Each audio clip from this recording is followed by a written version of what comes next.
I guess we may as well just kick off. Welcome, Christian, to episode 6, I believe. Wonderful. Episode 6. I've had a diverse range of guests, and I've been wanting to have you on the show for a good part of a year and a half now. So for those listening, I spoke to Christian on the phone just to invite him. We have a mutual friend who gave me your number. He made it out like he's not really into this sort of stuff, but just see what happens.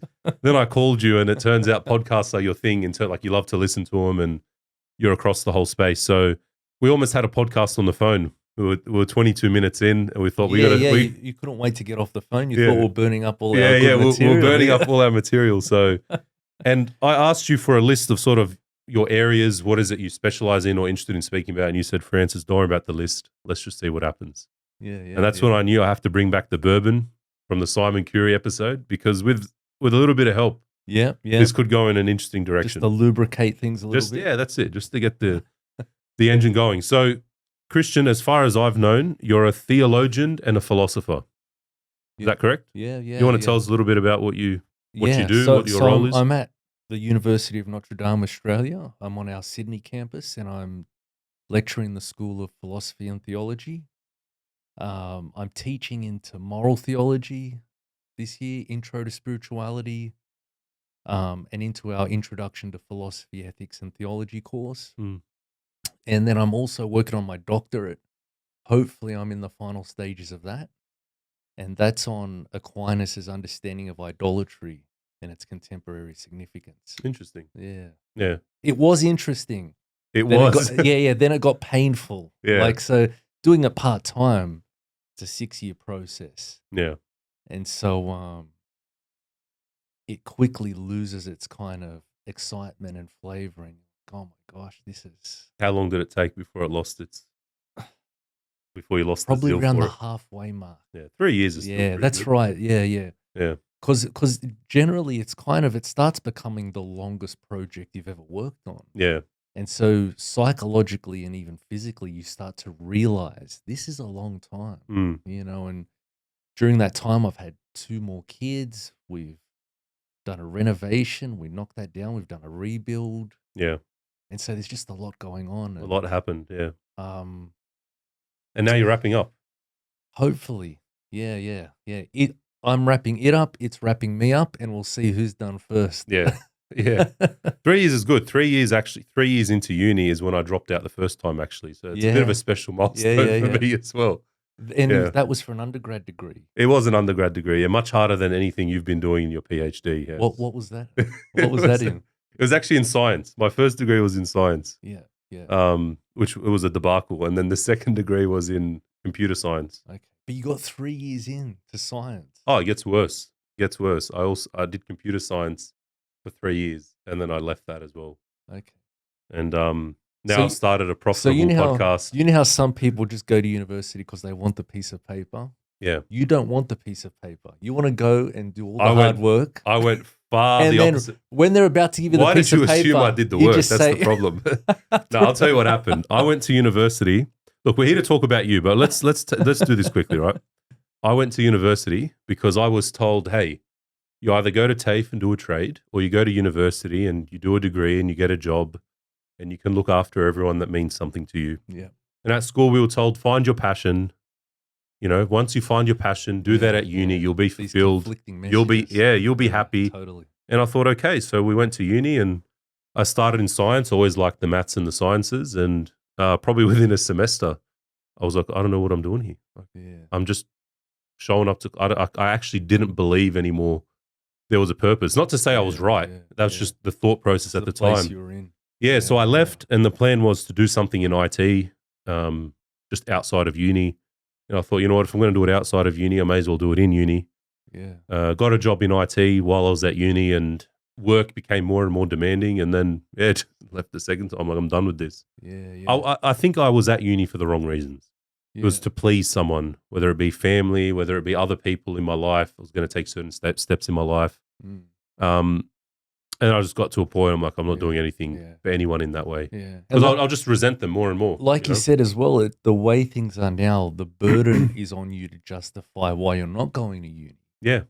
And And I so, think it should be the opposite. Like, yeah, I, yeah, I, I don't have like some moral problem with university, although I speak like I do, but I actually don't. But it's just, I don't understand why it's such a default, you yeah, know? yeah. It, Like, it, it, it never was supposed to it be. wasn't supposed to be. Yeah. And the more it's become so, it it pulls the quality of what's going on down, Mm. you know. So, Well, it's almost become like a factory, you know, like you've just got so many students there and it's something has to give. And yeah, the quality does have to give. yeah, And yeah, the sad thing is, and the reason why I'll never completely knock the universities is I'm a believer that the universities have gone just overall too far left and progressive. And I think that anyone who's conservative or just half reasonable, if that's their thing, throw your hat in the ring.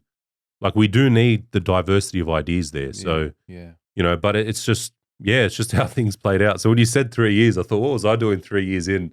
I was on my way out, and my parents thought, like, for my parents, it was equivalent to I'm, I'm going to become a drug dealer or take drugs, whichever kills me first, or both. or You don't have both. to Yeah, choose. Yeah, yeah, yeah. yeah, But look, they have come around. It took some time, but I think they yeah, came around and yeah, accepted that there's things we've got to do. yeah. So you're almost finished now. Your Yeah, PhD. yeah, yeah. Well, I hope so. I've got first drafts of all the chapters, Mm, but there's still a lot of secondary research to go into that and mm, stuff like that. yeah, Um, but yeah, looking forward to having it done. yeah, I'm planning on submitting it and just calling my wife and saying I'm going for a walk. yep, I can't tell you when I'll be home, but I'm yeah, just going for a walk and 100%. just, you It's going know, to be a good feeling I hope after all so. that Yeah, time, yeah, yeah. especially because it wasn't the only thing you're doing. Like you're obviously still teaching, Exactly right. and you've got how many kids do you have? 5 kids. 5 kids. Wow, Yeah, yeah, yeah. that's a handful. It definitely feels like PhDs weren't made for people at this stage. Um, Interesting. the education system as we know it kind of is made for that roll-on effect. So maybe typically someone doing their PhD might be in their mid-20s Yeah, or rolling off like a master's or a exactly undergrad. right, Yeah, early to mid-20s, probably doesn't have a family, um, probably then is going to be building off a lot of momentum mm, from studies they've just done. yeah, And the idea is to just knock it off. So it was very different having a family and then doing that level of intensity. Um, but I also hope it means I brought some experience and maturity in my thought that I often find younger people might not bring to their doctorates because a lot of them look back on it and think, "Oh, that was a disaster. What was I thinking?" because they were so young Yeah, it relative all to where they happened are. so quick. That's right. So I'm, Yeah, I'm hoping the fact that I am doing it a little bit later, maybe than average, means that what I'm going to end with is something that I'm more likely to look back on and say, "Hey, you know what? That wasn't half bad." yeah, Yeah, a bit more refined. yeah, So, yeah. given that you're an academic, what are your sort of expectations for your children when it comes to education? This is a hard one, Yeah. right? I would say I want them to be able to be literate. Mm, Now that we might say, well, that's an obvious one. Everyone wants their children to be literate, but not necessarily. mm, And I don't think everyone needs to have a high standard of reading and or anything like that. But I'd love for them to be able to have enough ability to read a book that was written on the big ideas by one of the great thinkers and just um, benefit from the fruit of that in, mm. in their interior life. Yeah. So regardless of whatever they happen to do professionally or anything like that, I'd love for them to be able to sit down with a book like that and really be refreshed by it And intellectually and take in the spiritually. ideas and Yeah, yeah, process them. yeah, Yeah. yeah. So I definitely don't feel like they need to be academics. I think academia is always going to be a very niche thing and Mm. it's not going to be something that everyone should think maybe I'm called to this by default. Yeah. But I think everyone is called to have a interior life where there is a place for meditation and contemplation on profound truths. Mm. And for most people, reading is going to be really the avenue that opens that up for Hmm. them. So, I mean, are you fully Lebanese? Yeah. Yeah. Yeah. Yeah. But fourth generation born here. Fourth generation Yeah. born here. Yeah. Are you like a Frozzy or something? Exactly right. Oh, well. How did you know that? Everyone knows Well, there you if go. someone's more than 2 generations, even 2 is like, you just There you assume they're a go. Frozzy. There you By go. 4, it's 100% chance. So you got to explain this. So for people listening, Yeah. the village that I'm from in Lebanon, it seems to be the case. You know, sometimes people will say stuff about their village, and you're Yeah. like, well, I don't know about that. Yeah, You know, yeah. we invented the alphabet. Yeah, I Yeah. don't know about that. Yeah. But it seems to be generally accepted that the Fozzies, which is the nickname for people from Frescob. Yeah. See, I've already upset people the way I pronounce that. Yeah. That was a disaster. See, can you give us an alternative then? Look, I'm probably not much better, Yeah, but I yeah. believe it's Kfrzghob. That sounds better to me. Yeah. Yeah. So that we were the first, if not one of the first, to Australia. Yeah. They say Captain Cook found you guys here already. Building supermarkets, a tobacconist, and the whole lot. Yeah, I was gonna say, does that mean I could get a better mortgage rate? But Yeah. is that crossing the line to? How long have we been in? 5 minutes? Is that? We haven't even had anything to drink yet. Yeah, maybe you can. Maybe you can. You know what? Doctors technically get, they can loan 100% of they can get 100% loan. Okay. And if you get your doctorate, that might sort of, Double whammy. Yeah, yeah. Is that because it's seen as the job security is so good that they don't worry that it's okay. Yeah, not all banks do it, I'm pretty sure, but there are. I think Bank of Queensland does it. Like if you're a doctor, they're pretty confident they're going to get their money. So. Yeah. Which is, I guess, fair enough. If you're in a profession which is so highly regarded for, that's right. pulling in a few bucks, then yeah, why not? Yeah, but I don't know. Maybe you should check if you're eligible for a bit of a mortgage rate discount.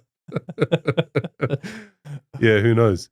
Yeah, that's cool. That's cool then. So because the reason I'm asking is a lot of I mean, given that you're fourth generation, I'm sure this has been washed out by now, but the sort of Lebanese mentality for a lot of families is, they want their kids to be lawyers and engineers and doctors, and anything outside sort of those three is almost a waste of time.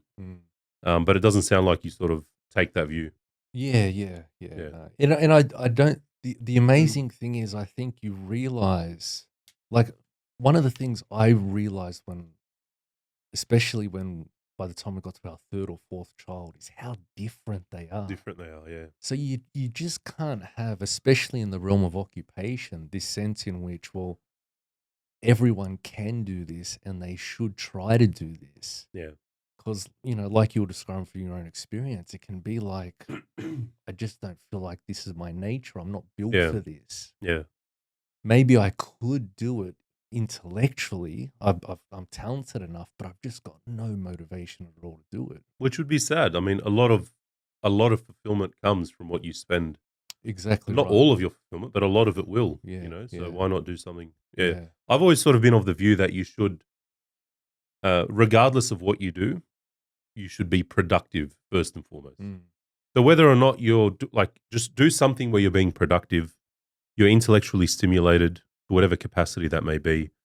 But I do think I take a view that as a male, and this is where things might get controversial these days, as a male, I think that you do have to think about sort of what can make you enough money to be content. And that's obviously a very subjective line, because some people are like, oh, I could never live on less than 300K a year. And some people on a far less salary would be just fine. So I know it's a subjective thing to say, but I think it's a bigger consideration for males than it is for females, or at least it should be. Yeah. You're saying what's subjective is how much you need to be content. Yeah. But what if that's actually the objective part? Like that's where the possibility of, say, disordered passions could most influence it. So say, for example, Aquinas talks about two kinds of wealth. There's what he called natural wealth and artificial wealth. Maybe a quick rundown on who Aquinas is. Yeah. 1 minute summary. So St. Thomas Aquinas is an Italian Dominican friar from the 13th century. He dies at the age of 49 in 1275. And in that period, he writes over 1 million published words. He's a doctor of the church, and basically from within 100 years of his death to the present day, he's consistently held up by the church as the exemplar of theological and philosophical thinking. Hmm. And how is he viewed from people outside the Catholic or Christian community? Yeah, So yeah. where's his standing in the whole realm of philosophers and theologians or theists and Yeah. So it's gonna vary a lot, but he's definitely well respected, Hmm. regardless of people's backgrounds. They realize that he's a serious thinker. yeah. Um, to just have any familiarity with the quantity and quality of his work kind of demands that, you know. Yeah. But then, depending on where people are coming from, they're going to have various concerns about things Yeah. that he goes Obviously into. that's Yeah, why they wouldn't agree. yeah, Otherwise yeah, they'd probably yeah, be like yeah. him. Okay, so what is It's funny. I was just reading an article a couple of days ago where a Protestant pastor was warning people about reading Aquinas because he's undergoing a little bit of a growth in Protestant philosophical circles, Hmm. and and this person who was writing the article didn't mean this in a positive way, but they just said, "Be careful because people who tend to read Aquinas are becoming Catholic." You know, and so the person who shared the Not article be with, careful because he's wrong. It's yeah, be that's careful right. because you end up The like him. and the person who shared the article with me said, "Look, I don't know about this, but maybe we should, people out there should just try it and see what Yeah. happens." yeah. Yeah. All right. So what is it that Aquinas you were So saying so he something? says there's a difference between natural wealth and artificial wealth. Hmm. Natural wealth is all the external goods you need to meet um, the needs and the dignity of your state of life. So this is going to be food, drink, clothing that you can wear and do wear. And that has a very clear limit because there's a sense in which when you cross over that limit, it becomes absurd and even disgusting. So if you think about, for example, food, there's a sense in which before dinner you were hungry, and at some stages you're eating, you become satisfied. Hmm. You keep eating, you become full. And then you clearly cross a line where like you don't want more, Hmm. and you're almost put off by the idea of eating more. Hmm. And so there is a sense in which you could say the limits then of the ability of food to satisfy our human needs. There's a limit there. It's going to be different for different people. So say for example, if you're training, you're probably going to have a better appetite than if you're Yeah.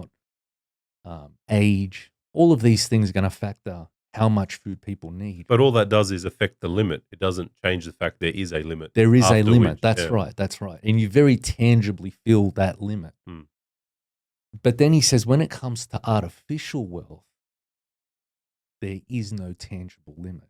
And what he means by artificial wealth is what we would think of as money. In other words, anything that's a representation of real goods and not a real good in itself. Okay, so say for example, if you were to be put on a deserted island and you had a crate full of $100 notes, Hmm. but you've got no one to exchange those notes with for natural wealth, what's that good for? Maybe you get cold at night, you burn $1,000, $2,000 just to try and keep you warm, like Yeah. literally burn it. But it has no intrinsic worth. You Hmm. can't eat it. Maybe you could try and make clothes out of it to keep you warm. But And for the so large part, there isn't an intrinsic. it's purely symbolic. Yeah. And you could say if that was the case when we were talking about what we might think of as the classic currency, when we start talking about the fiat currencies, it's even more dislocated from Yeah. reality. And so his point is that there's no natural limit to that. So hence the propensity for our greed and avarice to just want more It's so great. is endless.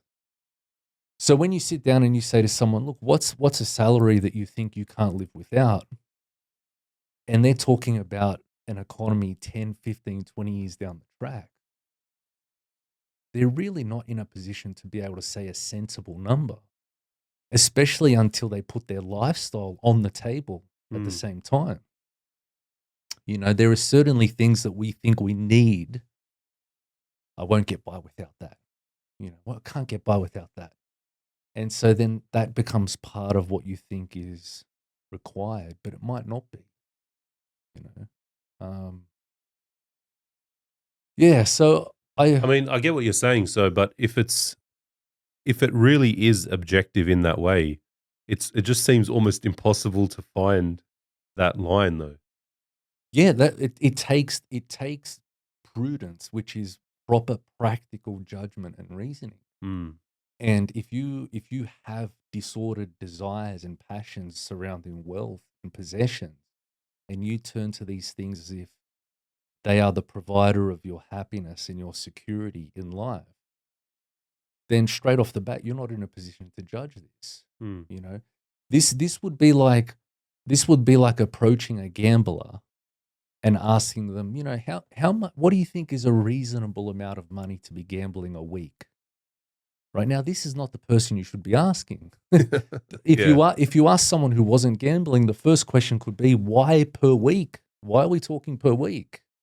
You know, and so there's a sense in which our practical judgment about things, including what we need, is heavily moved by our current habits and by our appetites and imagination. Mm. And so there's a sense in which until we start to be transformed interiorly, we can't really see what it is that we need, Mm. or at least what we might reasonably draw, where we might reasonably draw the line. Yeah. Okay.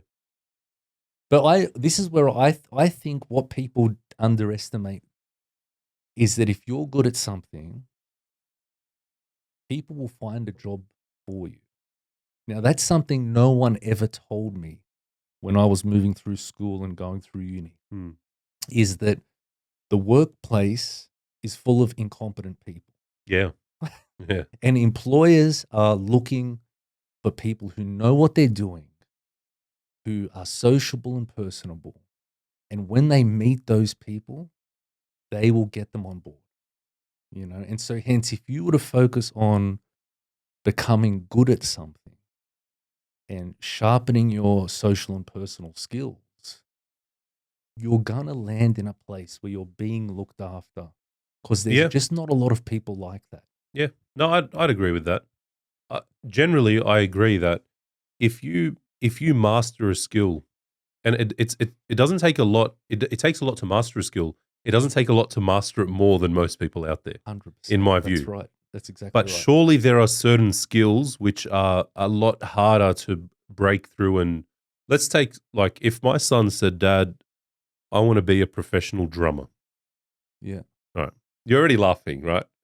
Yeah. Why are you yeah, laughing? yeah, Just yeah. tell me why you're laughing. No, and no, then no, you, no, no. You know what I mean. Well, it might not be for the reason, but my brother-in-law is a professional drummer. Oh, It's not the only thing he does, though. It's Yeah, not the okay, only thing he okay. does. So shout out to James if he Yeah, ever gets yeah. to listen to this. But Yeah. it's not the only thing he does. But he gets paid to play the drums. So I guess on any kind of definition of things, that makes you a professional drummer. All right, yeah. But what I'm saying is, if someone became a really good, say, software developer, as an example, right, Yeah. and someone became a really good drummer,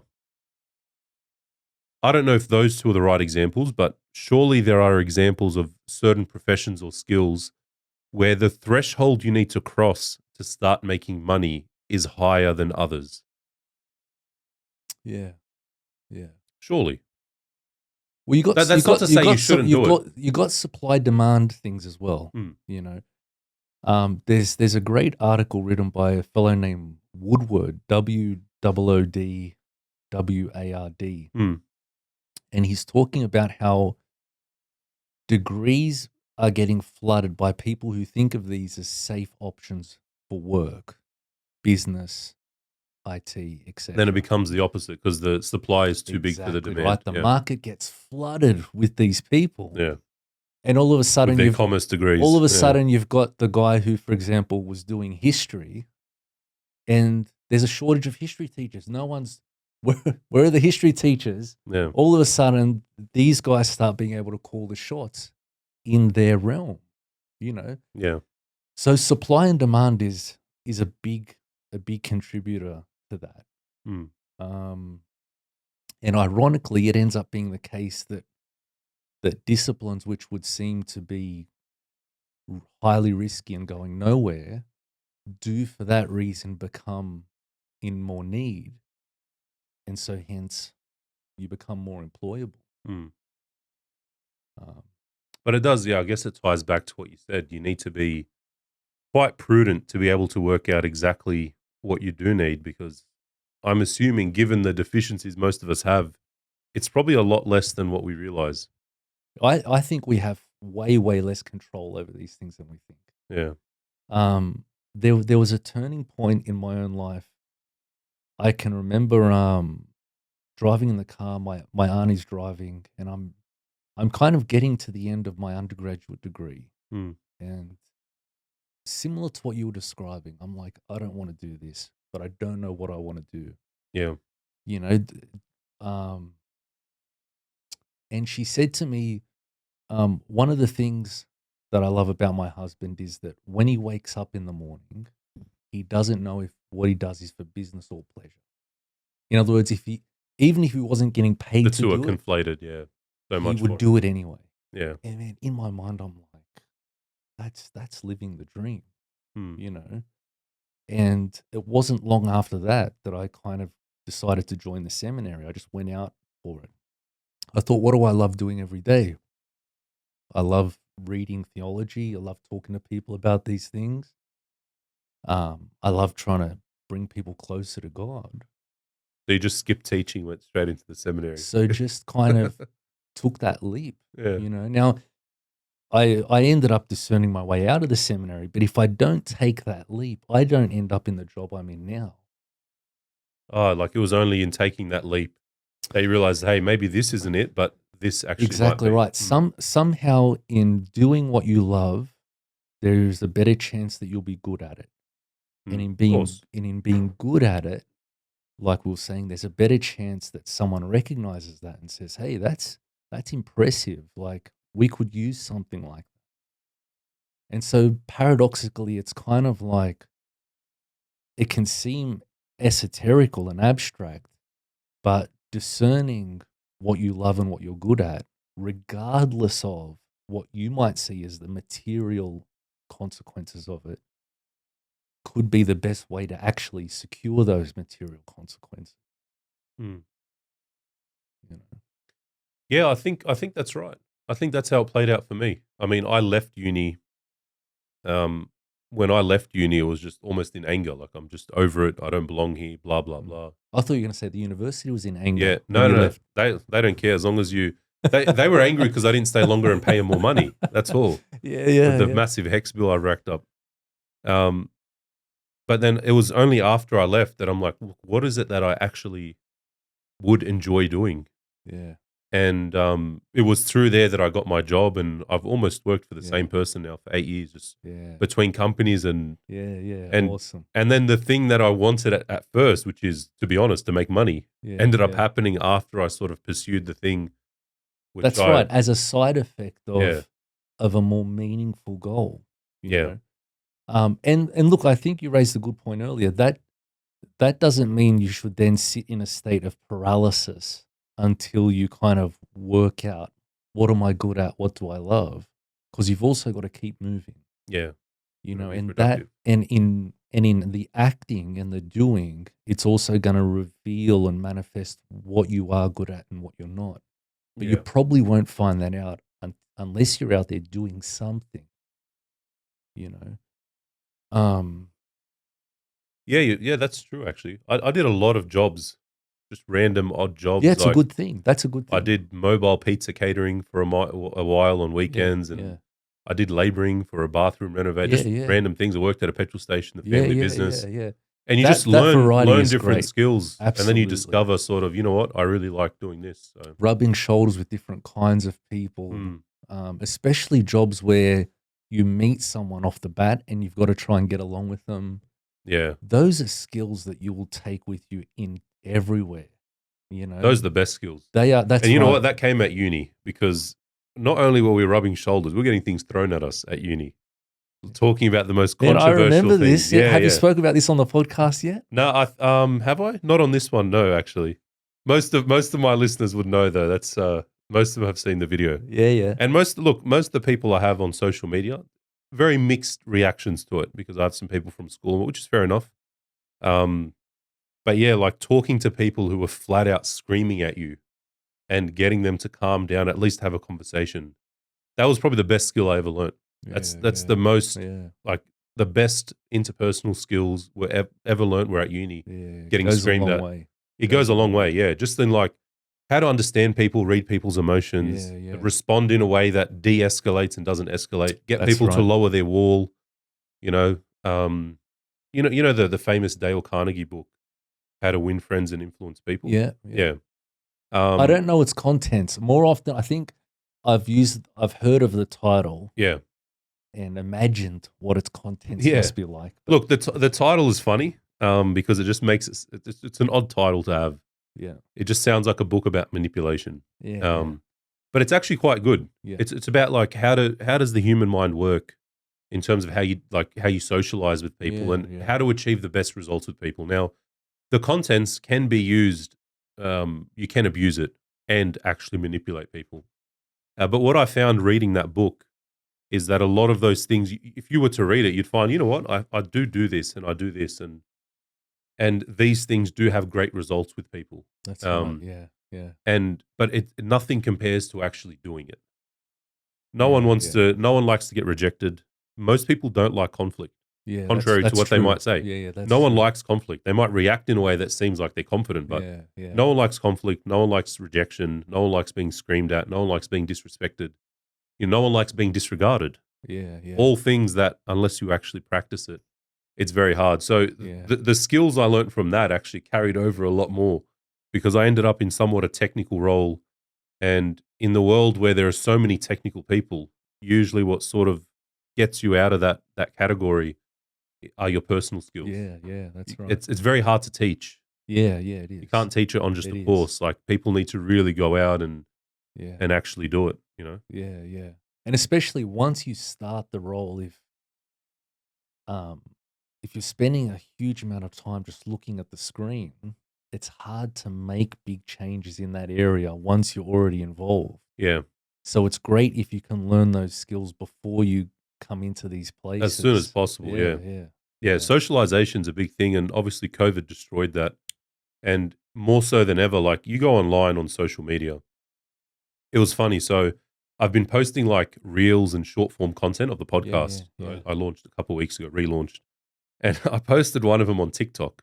To my shame, I now have TikTok and I'm doing it for the cause. So don't judge me. But I posted a video and it was, I had Simon Curran. He was talking about, what was he talking about? I'm trying to remember if it's the one about fathers, the role fathers have in their son's life, or about how people pick up gang violence. Sorry, no. He was talking about being grateful for our ability to practice our faith. He said, look at Iraq and Syria. And right. Yeah. anyway, the comments was so funny. Like some guy out of nowhere is just like, this is all Israel's fault. I was like, and I'm trying to understand how he got to Israel. It's like Israel funded this and did that, and now, and that's why I can't go to mass on Sunday. Yeah. And then someone else responded something, and then like you've just got this random guy attacking Israel, and then this Muslim. And I just thought, man, the internet is a place where there used to be a time where when you'd sit across from someone, you'd say, hey, I'm not sure I'm going to say that to him. Yeah. Like, I'm not sure it's a good idea for me to say to that guy. All the real life checks and balances are missing online. All of it's gone, and so it's just unfiltered. You've got these 13-year-old boys sitting on their thing, calling themselves top Gs and like, and that it doesn't exist. There's no filter. Yeah. And so as soon as they're out in the world, they actually don't know how to act. They don't know what to do. They don't know how to act. And that's when you get this weird sort of dynamic between men and women, which is now occurring because a lot of young boys growing into young men have no idea how to deal with women because all their exposure to women has either been pornographic or it's been these really sort of twisted or distorted ways distorted forms of masculinity online. Yeah, yeah. You know what I mean? Yeah, yeah, yeah. And so unless you're actually out speaking to people, For it's many very hard. for many people, simply cutting back the time they spend online will immediately improve the quality of their life. Immediately, Immediately. yeah. A great example of this was Dave Rubin. Have you heard of Dave Yeah, Rubin, yeah. the American Dave. political commentator? Yeah. He's the one that pretty much coined the term regressive left. He sort of Really? Okay, there he you go. almost Yeah, like he was yeah. one of the originals. Yeah, Yeah. yeah. So he started to do a month, I think it was a month That's right. I heard about this. offline. Yeah. Yeah, yeah. And so he kind of set himself up so that he didn't have to be getting on his computer and things like that. And at the start of that month that he was going to spend offline, at the start of the month, he was an atheist. At the end of the month, he's not an atheist anymore. It's crazy. Yeah. Isn't it unbelievable? Yeah. And you think, well, how could something so major in someone's worldview change? It must have been someone stopped him with a compelling argument for the existence of God. And it's like, no, he just started paying attention Yeah. to All the nature. noise was gone. Exactly right. So you That's achieve right. this focus, Just clarity of mind. come back to engaging with reality through your own immediate experience. And it's amazing what can happen, you know? Like there's ideas that are so dumb, no one would ever think of it themselves. You have to get it online. Because actually living in the world and interacting with the real life people around you, like we're saying, and navigating those networks and relationships, you could never have come to that conclusion. You can only come to that conclusion and start to believe it because you're spending too much time online, you know? It's also a good fix for. I've always been of the belief, especially for a younger person who typically are more likely to have issues with technology and social media. If someone's got anxiety, the first thing they should do is stop all social media. Yeah, yeah. And within 3 days, if not earlier, they will feel 1,000 times better. It's true. Yeah, yeah. You know, like I've always maintained it's a very difficult place. Like for young girls online, it's insane. Like the stuff that is online, I don't understand how most young girls don't have severe anxiety. Yeah, yeah. Well, they You know? might. They might. Yeah, yeah. They might. It's a rough world. Everyone's pitted against each other. It's just one giant competition. Yeah. Once upon a time, you were competing with someone on your street. Now you're competing with literally the whole globe. Yeah, yeah. You know, And now our brains just aren't made to be exposed to so much much stimuli. so quickly. That's exactly right. Something's going to give, you know. And when you're confronted with an overwhelming amount of information that's pulling you in different directions, then the exact emotional response to that is stress or anxiety. But you can be so used to it, you don't even know that's what it is anymore.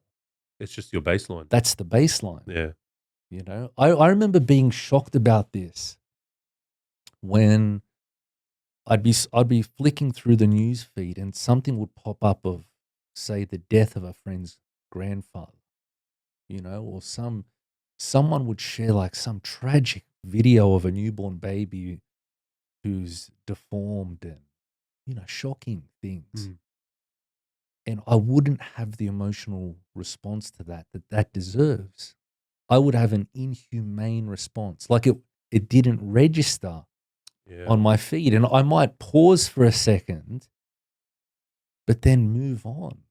And it's like, who in their right mind in real life would be confronted with images of a deformed baby or be told that their friend's grandfather has passed away and not react and have no kind of no appropriate emotional response to that? And so I'm like, got to get off this. Yeah, I had a sort of an experience in person when I went to Japan earlier this year. So when we were in Tokyo, the first night I was like, wow, this is amazing. Lights everywhere. And, you know, it's what you saw in the movies almost, you know? Yeah, yeah. You know, 3 days in, I'm like, man, there's a lot of lights here.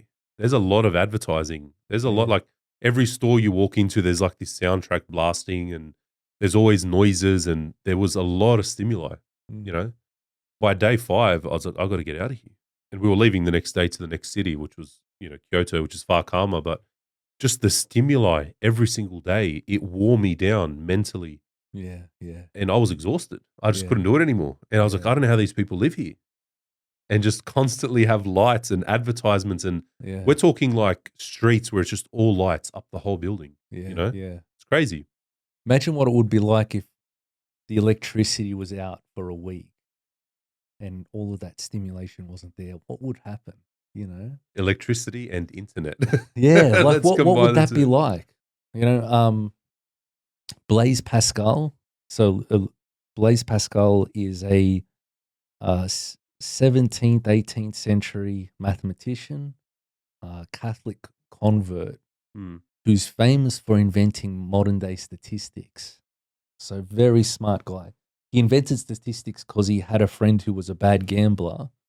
He loved playing cards, right? And Yeah. so naturally, if you're a card player and your friend's a mathematical genius, you tell him, I need the odds of the next card coming out. So Pascal works out now this theory about working out, Yeah. what are Well, the odds of the next card coming out. Blaise Pascal said this: if you want to know how happy someone is, simply find out how long they can go for without being distracted from the thoughts in their own mind. ah, You know? that's good. Yeah. So he That's good. says to the degree that someone is happy, they can go without distraction. But then he says, because of the human condition, it can only be for so long.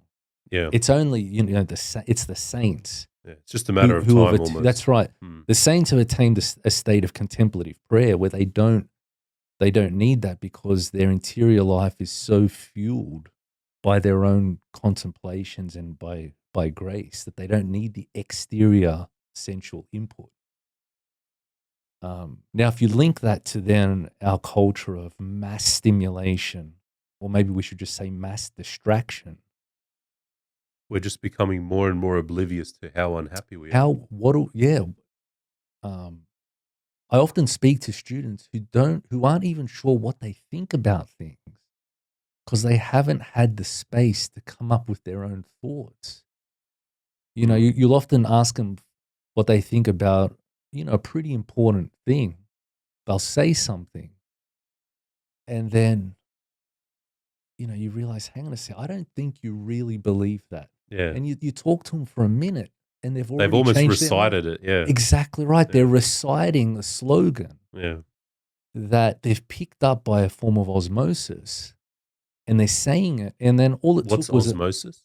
so kind of like, hey, you're the science. I'm using an example from your arena here. Isn't that when you absorb something I don't think you by way of? understood, Christian. I didn't go to class. Yeah. Oh, okay.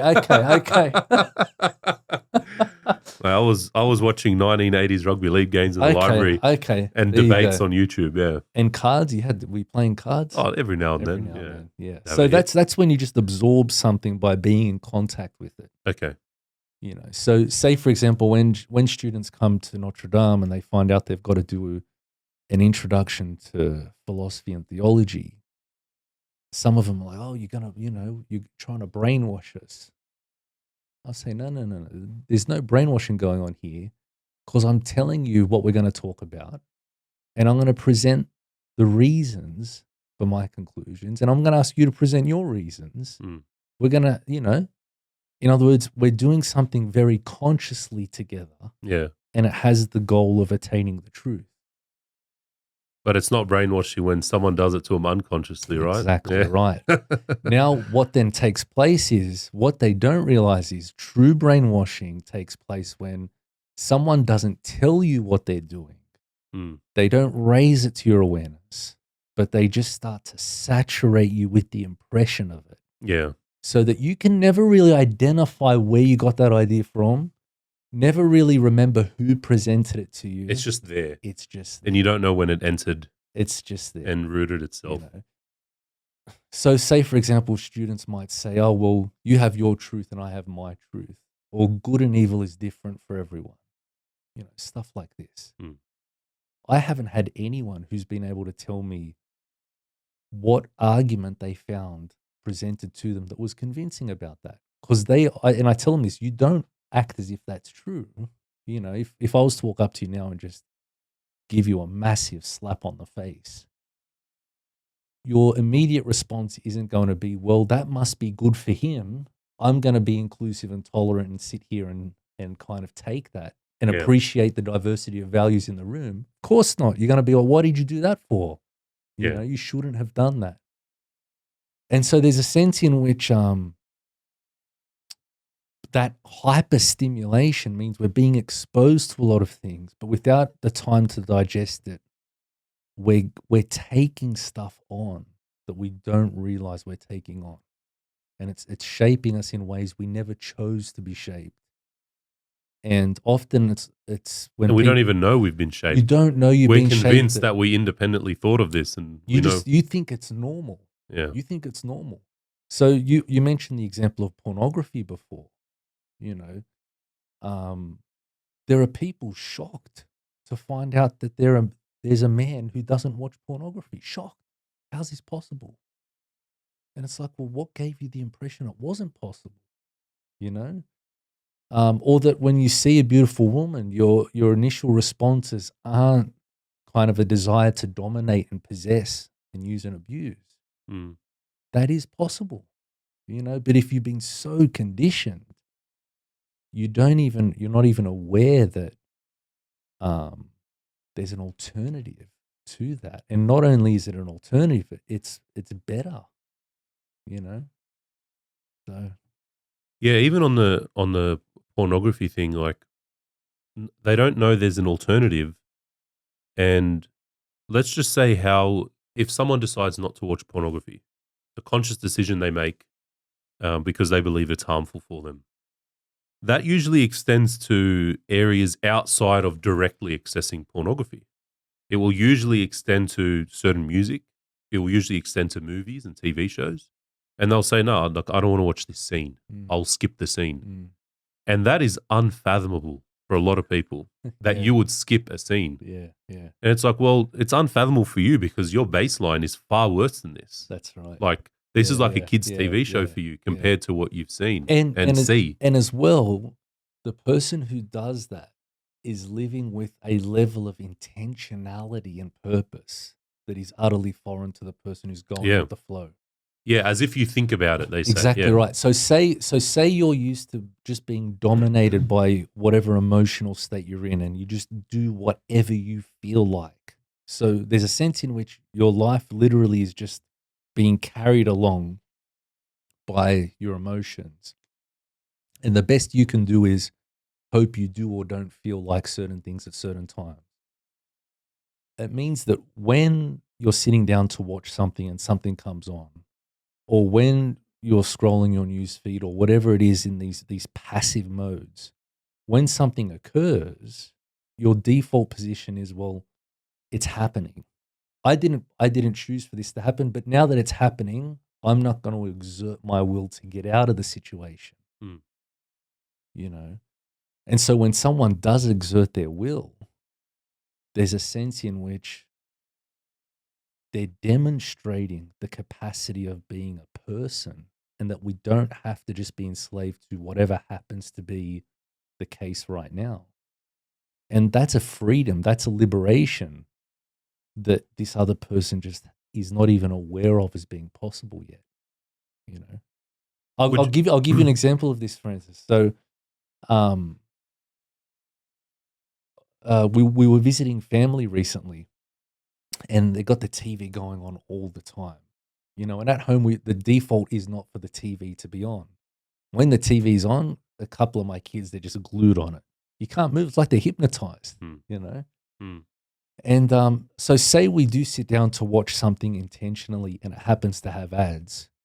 I'll always mute the ads just as a way of kind of reducing the noise 100%, pollution. Yeah. You know, and as well, when you take out the noise, it also takes out a lot of the enticement and sting out of the and the stimuli just the reduced. advertising. Yeah. And plus, I've got the idea of me sitting down and watching 3 minutes of ads is just, I would experiencing it as something very close to a violation of my dignity. Yeah. That I would rather stand up. I would rather stand up Yeah. and literally look at the wall for 3 minutes and then come back when the show that I want to watch commences. Which But isn't a bad idea, actually, but we'll get to that. so we went over to this family's house, and they're just watching the entire thing with commercials, sitting there watching the commercials. And in my mind, I'm like, why are you watching the commercials? And I brought this up to them. I said, why are you watching the commercials for? And they were like, well, it's on. That's the default. It's on. Yeah. That's right. It's kind of like what do you like? Do we intentionally mute it? That's Yeah, that's right. Intentionally muting in the ads or getting up and stretching your legs cause doing something else. It's just like, why bother? Why would you do that? And so to link this to other aspects of mental health like depression and anxiety, that kind of passiveness of being the product or the victim of just arbitrary forces. And now I'm just going for the flow, not being productive, not being fruitful. It's just harms you. It's just not good, Yeah, the reason I said it wouldn't actually be a bad idea to stare at the wall Yeah. is because we're confronted with so much stimuli all the time, and it actually helps to do something exceedingly boring. Yeah, I heard about this too. Yeah. A bit of a reset. Yeah, so some people will be yeah. like, oh, before you need to study, sit down for an hour and do nothing, say nothing, stare at the wall. Because when you go to study, you're actually gonna enjoy it compared to what you're just true. doing. So you've resharpened everything up. Yeah. Did you hear that off Andrew Huberman? I've heard it on Huberman, and I Yeah. think I've heard it off the that have you seen Dr. K? He's like some psychologist, gamer, think streamer so. dude. Yeah. He's become quite big as well. I Yeah. think I saw it with him as well, but just sort of doing boring things before you do the things that either are fun or not that fun. It actually helps. Yeah. That's why I recommend to people to drive in silence yeah. at times. Like yeah. you don't have to listen to music Yeah. That's or a right. podcast. That's right. And if someone is shocked by that, no, I could never drive for 20 minutes in silence. Yeah. It just goes back to what you said, like what, you can't sit with your own thoughts for 20 minutes? That's Like, right. what are you afraid of, you know? Yeah. And look, if it is scary, you can just start trying to edge your way into it. Doing it intentionally a bit at a time. Look, 1 minute, the 2 first minutes. couple minutes, That's nothing, for people who didn't connect these dots. So what does being bored have to do with resetting all this?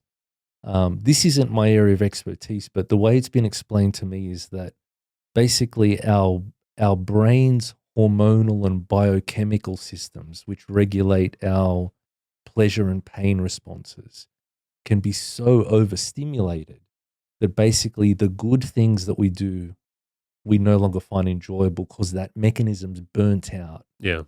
And our default emotional levels, Our baseline dopamine drops exactly below the previous baseline. Exactly right. So paradoxically, what you think of as your normal state actually is more painful or lacking in a certain mood than it ought to be. And so the idea here is that by intentionally being bored, that system gets to reset itself so that when you go back to doing what you should be doing or would enjoy doing, you actually enjoy it more.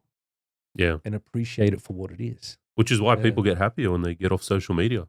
Because social media is that. It's just this constant dopamine hit. Like I've also read, don't watch shows and movies and social media in the mornings.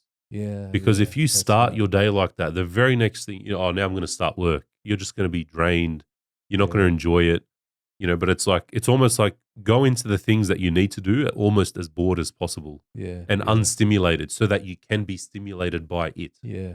And then, at night, watch a movie and whatever and before bed, and you don't have to be too crazy about it. I think for anyone who's listening is like, what the hell's going on here? Why are they talking about this for so long? I think if you take away one thing about this, it's to realize that given what technology has made available to us, you need to live a life much more intentionally than previous generations did, because they didn't have that temptation.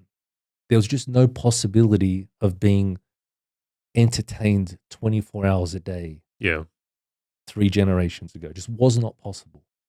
And so hence there was a certain sense in which the environment helped for people to regulate their emotions and their lives a bit more than it does now. But now you've got access to that. So you're going to have to make a choice to then progress. It's not going to happen automatically. Which brings me sort of to my next my next question to you. Take two people who live similar or the same lifestyles, whether it be how they use social media or, decision not to watch pornography or whatever it is. Whatever choices they make, how they exercise, their lifestyles are essentially the same. But one intentionally chooses to live that way, and for the other, it's simply the norm and doesn't require much intentionality, so to speak. Does that make sense? Kind of. Yeah. Let's see where this is going. Yeah. Yeah. Are they both? I'm almost afraid to use the word good when I'm talking to a philosopher, because it can end poorly for me. But are they both just as good as each other? And you can reframe the word good how you see fit. But do you get what I'm saying? Well, I actually want to come back to intentionally. So you said, let's assume these are all good activities that someone is involved in. Yeah. Just for the sake of simplifying it. But you're saying someone's doing these more consciously and intentionally. What's the other person? How's the other person doing? Look, let's just take one element. We'll use the pornography example because we've spoken about it. Yeah. One of them chooses not to watch pornography. Yeah. Despite having seen it or knowing how to access it. Which these days is the only way that you don't watch it. Yeah. And the other one has no access to it. Yeah. And that's why he doesn't watch pornography. That's why he doesn't watch it. Or it's a clear-cut case. So if someone's only not participating in an evil activity because they don't have the opportunity, there's nothing virtuous about that at all. Yeah. You know what I mean? And that comes back to like what Christ said in the Sermon on the Mount, that if you look upon a woman lustfully, you've already committed adultery with her. There's a sense in which if the will to do the act is present, even if through physical circumstances or fear of being caught or fear of being punished, one doesn't actually externally do the act, you share the will. You are the kind of person who would if there was nothing preventing him. In other words, your will, which is what the indication of moral quality is, because the will is the seat of virtue and vice. You share the will of that person. And that's why, say, for example, people who go out and do those acts could then talk about the person who wants to do those acts but doesn't as being a coward, not being authentic, of being oppressed. And that person thinks, oh, yeah, maybe I am oppressed by social norms and I need to be myself. In other words, they even get exposed by people who are full-blooded into that vice. Yeah. Yeah, that's interesting. So their will aligns with them, but there's something stopping them. Whatever it is, whatever outside the will is stopping them is a non-moral cause. It's not them stopping themselves. It's not them voluntarily stopping themselves. Because this actually ties in. I mean, Jordan Peterson's sort of been very big on this point, which is, if you've got a nice guy, he's really respectable, he's a nice guy, he's kind, that doesn't automatically make him a good man or a virtuous man. Because if he doesn't have some sort of capacity to harm or a capacity to do damage, the strength to do so, but chooses to withhold that of his own free will and accord, then he's not really a virtuous man. It's this whole, you need to become a dangerous monster with control sort of thing. He obviously uses these terms. I've heard him use these examples. He uses these terms, but it essentially means the same thing. And it's like, you're not virtuous for not doing the wrong thing. You're virtuous for choosing not to do the wrong thing. Or even if we go further, doing the good thing. Anyone who, for example, is morally patting themselves on the back for what they don't do Yeah. is basically acting out as if the goal of our life that is to not do something, as if human flourishing would somehow be perfected by being That's a good frozen in point. an ice block. Yeah. Yeah. But human flourishing and perfection comes From with the doing the good. fullness of activity, being fully alive, you know. And so hence just concentrating on what you don't do as the mark of your moral quality is inevitably a distraction from what's really going on, Yeah. you know. Yeah. Yeah. An If only. interesting, let me come at you with an example that, let's come back to the two people, right? Mhm. Say you've got someone who is doing the right thing, but it's very hard for them. They've really got to exert a lot of effort. It's not pleasant. There's a lot of white knuckling. You've heard of the phrase white knuckling. Mm. They got to white knuckle it. They don't feel like it, but they still do the right thing. But then you've got another person who does what's good, but for them it's spontaneous, it's joyful, it's easy. Who's the better person? Who's morally better, would you say? Ooh. Look, my inclination would be to say the one who sort of feels joy out of doing the good. But Yeah. Well, you would have Aristotle and Aquinas and all those, even Christ himself, who speaks about joy being the fruit of the moral life.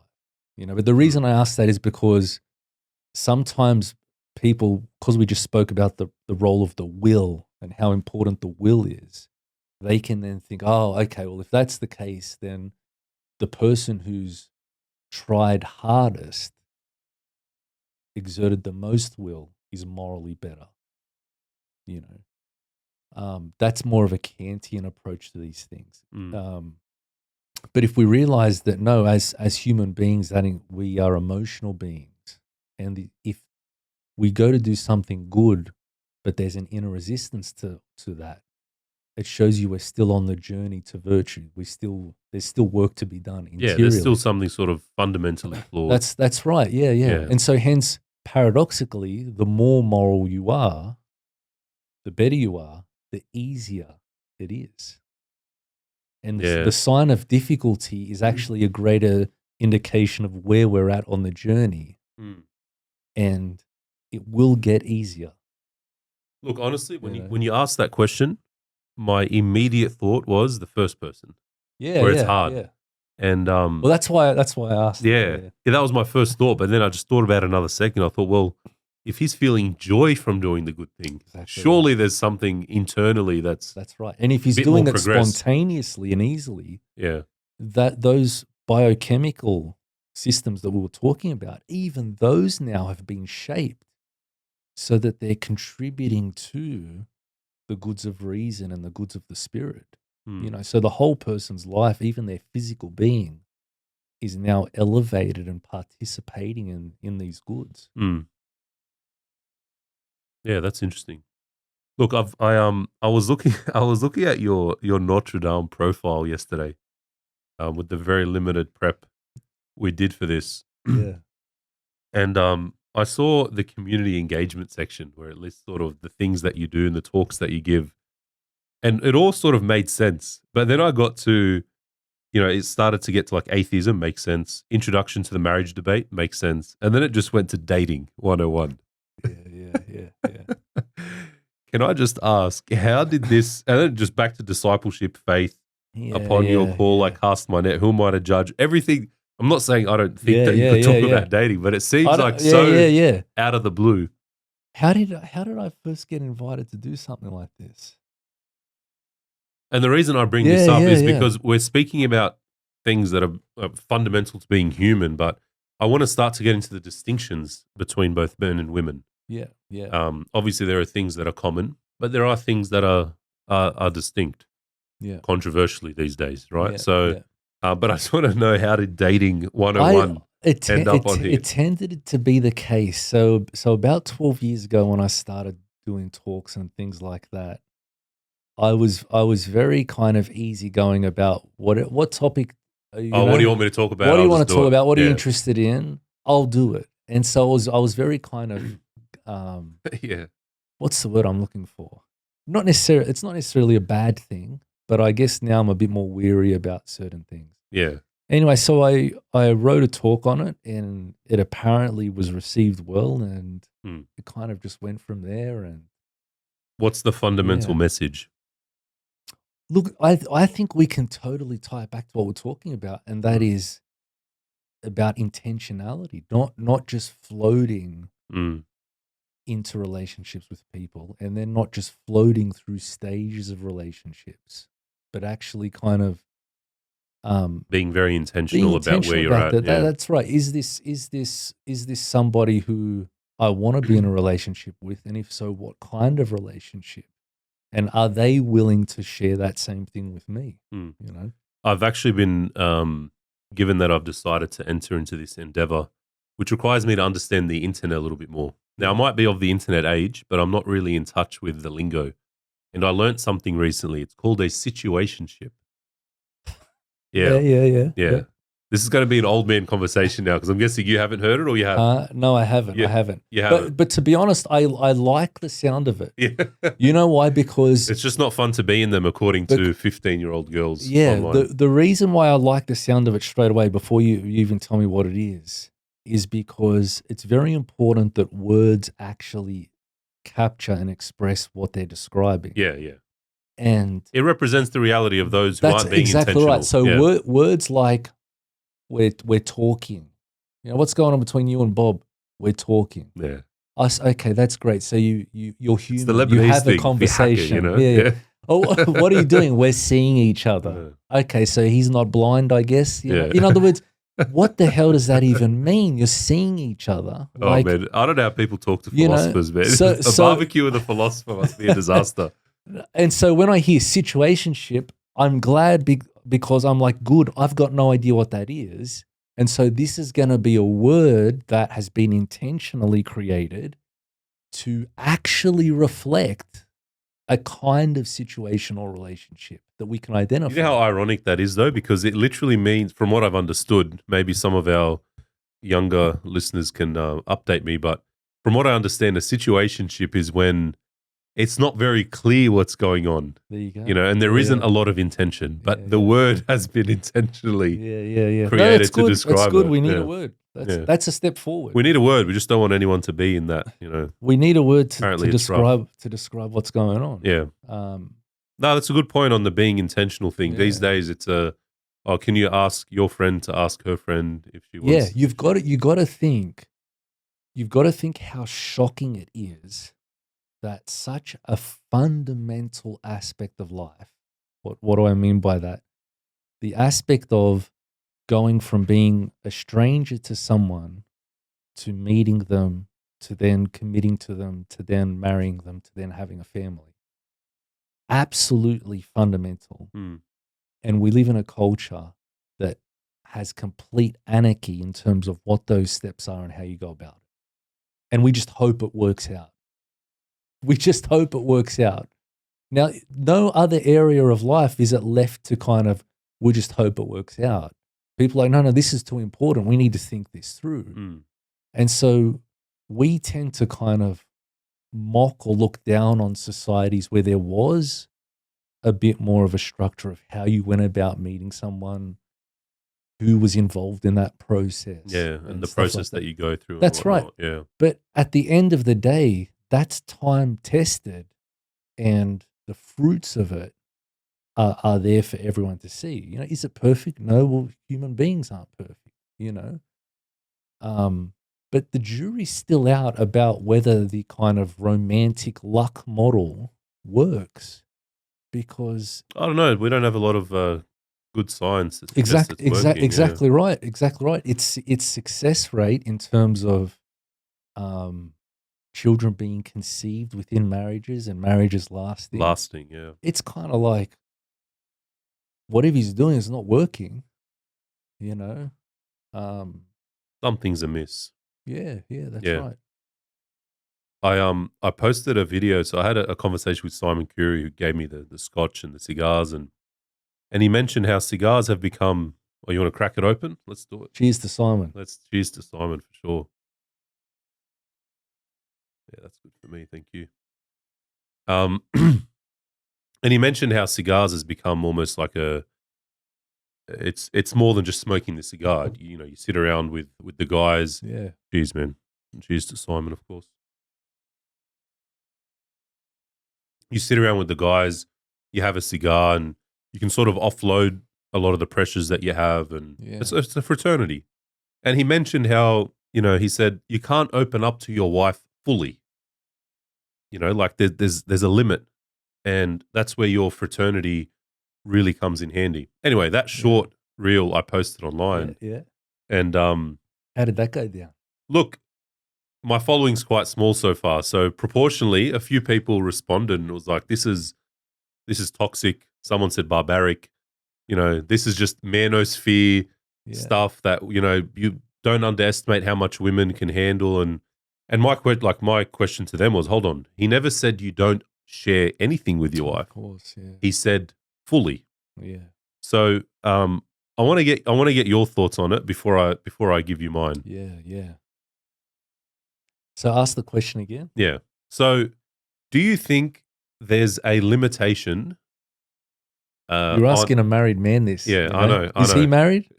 Simon? Yeah. Yeah, he is. Okay. Yeah. There you go. So we're in a similar boat. Yeah, then. similar. Yeah. But not only am I asking a married man, I'm asking a philosopher. Yeah. For you, that might not mean much, but if someone said to me, I'm seeing someone, I think I'd know what that means. What does it mean? Imagine You going tell to me a what is it- barbecue. Imagine going to a barbecue and saying to like your uncle or your cousin or your brother-in-law, oh, I'm seeing someone, like, oh, I'm glad he can see. I'm like, this like No. But what does it mean? I'm seeing someone? Yeah. It means like that's usually interpreted as dating or early stage dating in my view. Yeah, but that's just more jargon. Yeah. What kind Yeah. of relationship are they in? Is it, for example, exclusive? Yeah, typically. Typically, Well, or I mean, what is? do I know? You know what No, I mean? but Like, this is what I mean. yeah, Like, I mean that would be my understanding, that it's an exclusive monogamous relationship. And so that would be then the same as girlfriend, boyfriend? yeah, Okay.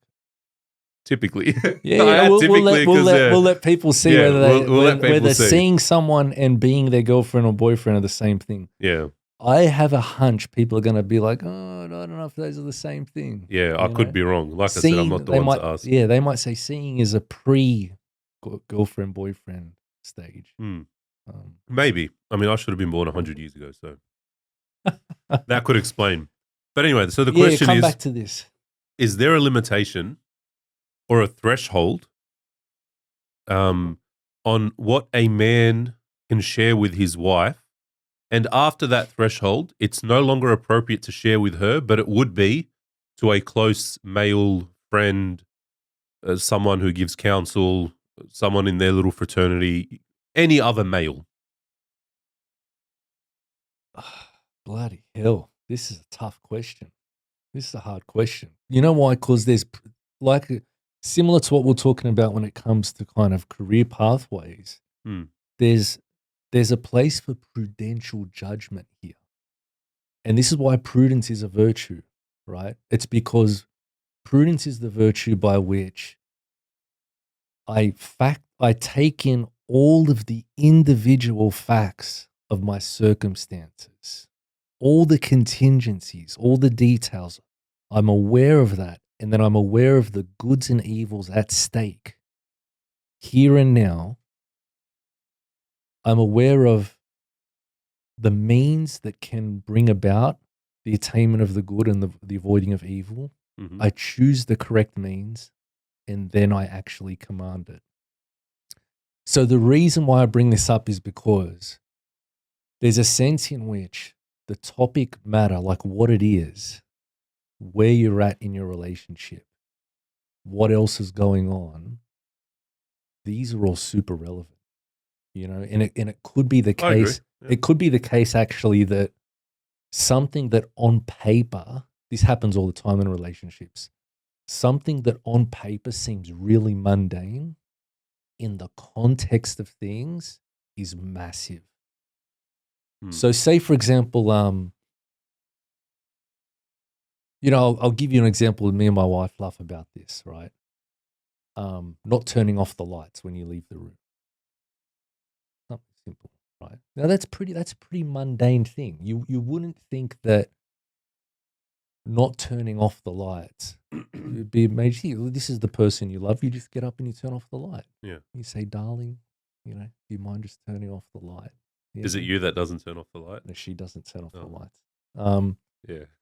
But you can pick any example. The point is that in these kinds of relationships where people are living together in a deep intimacy with each other over a long period and going through all the kind of circumstances of family life,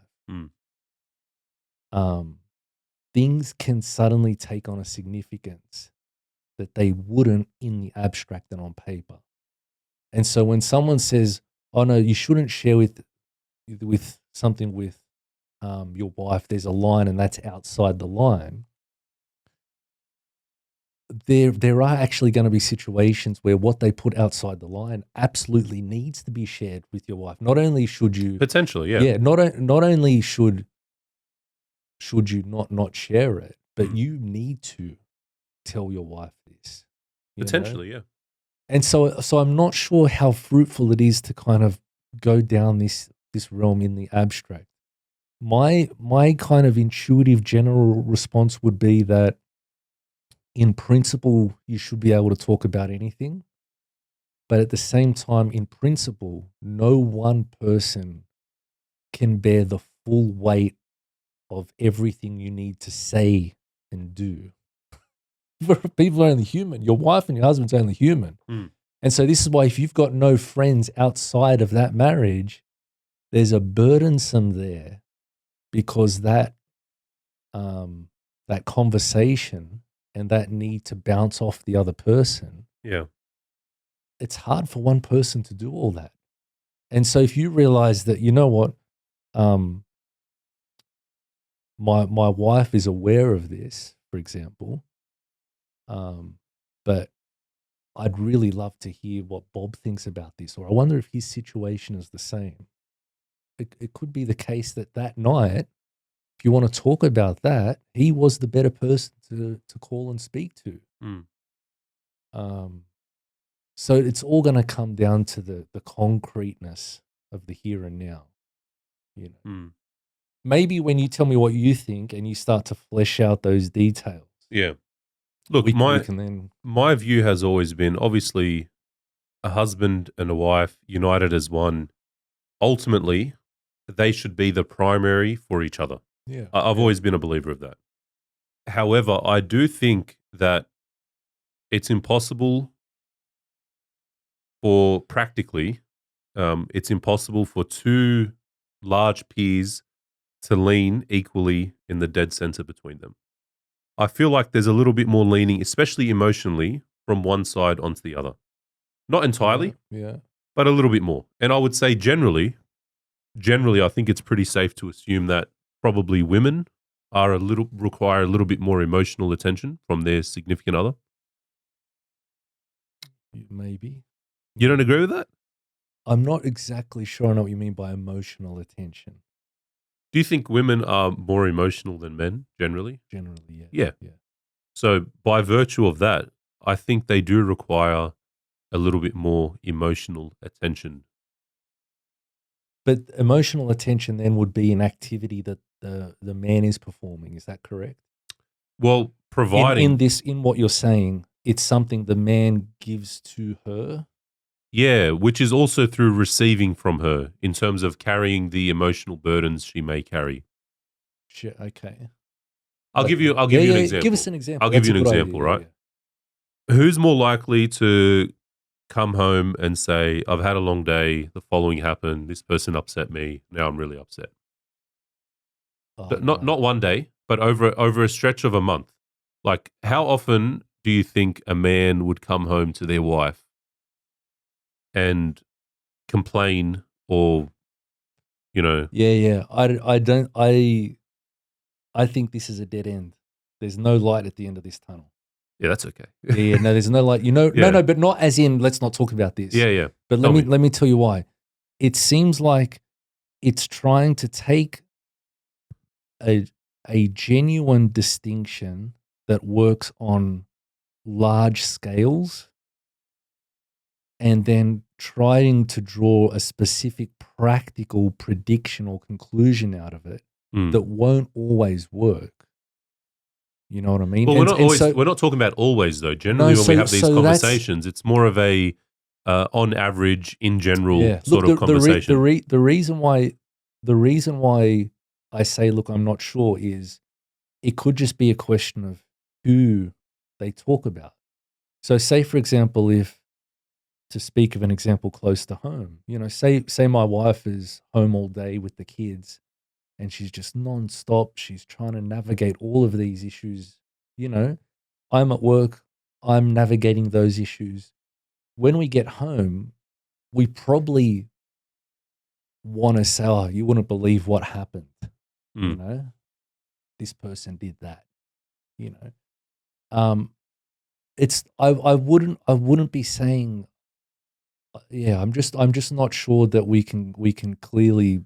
If you predict came home, which one's going to be which. If you or I don't really like to use specific people as examples. So let's just say someone in your situation comes home, and their wife says, "You wouldn't believe what happened. Today was a disaster." Yeah, and they spoke for X amount of time. Mm-hmm.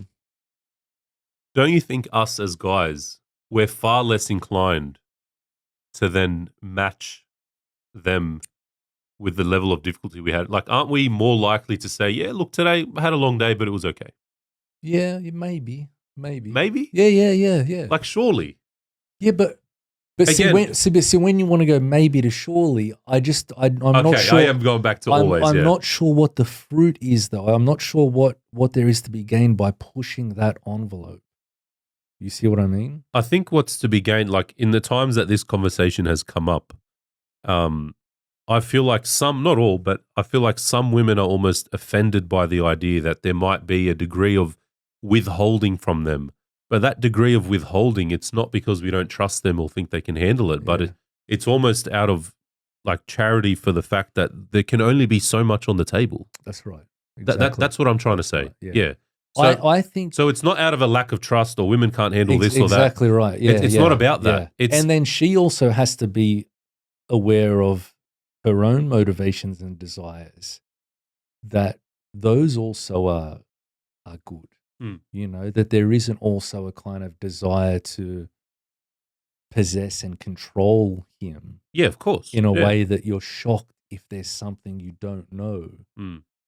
Because of course there's lots you don't know about your spouse. We barely know a lot about ourselves, A good example, say, with me is I was in a situation where I was about to say seeing someone. I was dating someone. Yeah. Now I'll be very very clear with my language. So you were in an exclusive relationship. Exclusive, monogamous, the whole lot. And your intention was to consider whether you could marry this person? Yes. Okay. Yeah. Everyone knows exactly what kind of relationship. Yeah, that's right. Anyway, so I had a bit of an issue with a decision this person had made. Yeah. And I was infuriated. Yeah. And I thought, if I bring this up with this person, it might become a bigger issue than it needs to be because I might be reacting. It's true. Overreacting. That's a great point. Yeah. And so what I did is I called a mate of mine Yeah. who's married, very solid guy. And within 3.5 minutes, I just said, look, this is what happened, X, Y, Z. Am I crazy? He literally started laughing at me. Yeah. He said, Francis, this is going to happen all the time. Yeah. Just pull off, X, Y, Z, done. Hung up the phone, I was fine. That's right. Yeah, and it's like, had I brought this up, it could have led to something far worse than it needs to be. Yeah. And I think that happens more for guys than it does for girls. Like in my view, a female's like, I'm not going to say to a spouse, a wife, oh, like today I was struggling with lust. Yeah. But I might say it to a mate. Like, you know what? I've been struggling the last few days, man. Like a lot of stimuli, this and that. Like I've been struggling to stay the course. Do you think it would be part of that though is that you're seeing it from within the male perspective and they also would think the same? Oh, there's lots. I'm not going to tell my husband that I was daydreaming about for sure being with this sort of man and what. 100%. You know what I mean? My only point is, I just think we're likely to withhold that little bit more. Like there are many men who are not going to tell their wives every day that they are terrified that the business they're running is not going to work out. Yeah. And they're really Yeah. concerned about how they're going to put food on the table next week. Mm. And they're really stressed about the contract they just lost. It's almost like it's a lot of burden. You know, it's not to say women can't handle burden. It's just like, surely there's a threshold. Yeah. I keep saying surely, and I shouldn't. You're yeah. right. But it's like, I feel like there is generally a threshold. And it's not out of a lack of trust or disrespect for your wife. It's actually out of charity. In that situation you're describing, does she already know the facts of the situation that you just described there in the hypothetical? Does she know that you just lost a major contract? Does she know that there is a real danger of there not being food on the table? Look, let's just say she does know. Yeah. Yeah, She knows that you lost the contract. Yeah, but she doesn't know that you haven't stopped thinking about it. And all you say to her is, look, we're going to push on. We'll be good for next month. We're going to try and get this and that. But really, you're absolutely shitting yourself. Yeah, yeah. Like, there's only so much you can. My guess is she knows that. She could tell, you know. And if she can't look at you and see, you know, he's got a lot on his mind, he's worried about what's going on. If she can't see that, then you must be intentionally trying to deceive her. In other words, it's not that you're not saying something, it's that you're presenting in such a way that it's intentionally masking what's going on, and that's not good, you know. So I would say in a so you're saying situation it's like good for her to know that you're worried, but she doesn't need the. Not only that, degree? I'd say she has the right to know. In terms of those things that you just mentioned, that's so immediately impacting the welfare of the family. She has a right to know that. If she was to find out on the day of some one of those terrible effects, that's taking fair. place, It's going to drastically affect. But then her. I think you're right. Once she's aware of the facts of the situation, and once she's aware that it is on your mind, you don't want to keep kind of going on about it, because that's not even good for you. You know. Oh, I agree. I agree. And look, the things that obviously directly impact her, I 100% agree. But I mean, there are even times as a guy we might have irrational fears that we're struggling with. Yeah. It may not be rooted in the reality of the situation, but it's like, how much can you put on her before it starts to negatively impact her? Yeah. And I'm not saying we shouldn't deal with it. I'm actually advocating for healthier ways to deal with it. Yeah. Which is why I think, you know, in scripture, as iron sharpens iron, one man sharpens another. Yeah. I think that applies a lot. I think we have a real place. I've always been as controversial. Look, sometimes, and I'm sure most people listening who know me know this, I say things in a deliberately inflammatory way, and that's just for the fun of it, right? But I'm almost inclined to say, why'd you say the fun of it? Why couldn't you say it's in order to provoke a more in-depth investigation and discussion of the ironically, the fun of it is more inflammatory. That's why I said it. But it's like, I would almost argue that, you know, and I wouldn't say this absolutely, but males having their friends, especially as married men, you could argue that it's just that little bit more important. Oh, it's essential than the females. Like, it's essential. See, that's where I wouldn't say that. That's why I said not absolutely. I just mean just how critical it is. I'm not saying they shouldn't have friends, but it's almost like they can lean on us in so many ways, and we also lean on them. But sometimes we need someone else to lean on. Yeah, and they do as well. They do, but as my point is, I don't think on average, in general, not absolutely, not surely, I don't think it's as much as us. Now, how do you relate that to when you mentioned earlier that it's probably the wife who's going to be more prone to pouring out everything that's going on and just needing someone to listen? They share more. So wouldn't that then, if that's true, wouldn't that lead you then to the conclusion that they need their friends even more because they do need to express that and let it roll out? Not really, no. And their husband could only handle so much. They realize the guy's done. No, I think he can handle quite a lot. That's my point. Yeah. I think we can handle quite a lot. And, you know, if our significant other, our partner, our girlfriend, fiance, wife, you know, says to us multiple times, like, I've been really struggling with these thoughts, I think we have a greater capacity generally, just by virtue of our masculinity, to be a little bit more calm in the storm. Generally. Obviously, like, there are situations which are far beyond any person. I get that. But generally, I think we have quite the capacity to be able to handle that on a more repeated basis. Yeah. Yeah. And yeah, they might, share with their friends, and that's completely fine. But I mean, look, I just picture a situation where a man comes home 5 days in a week crying to his wife about how hard work has been. Yeah. And then you flip the situation, and you cannot tell me they would be received the same way by the No. Yeah. spouse. Yeah. They just won't, Like there is a Yeah. difference in sort of like the way I see it is if a man came home crying to his wife, I'm sure she would be very concerned for his well-being and very supportive and affectionate. Yeah. But I'm Yeah. sure by day 4, it's like, all right, man, like I, Yeah. like I Yeah. get it. Yeah. Yeah.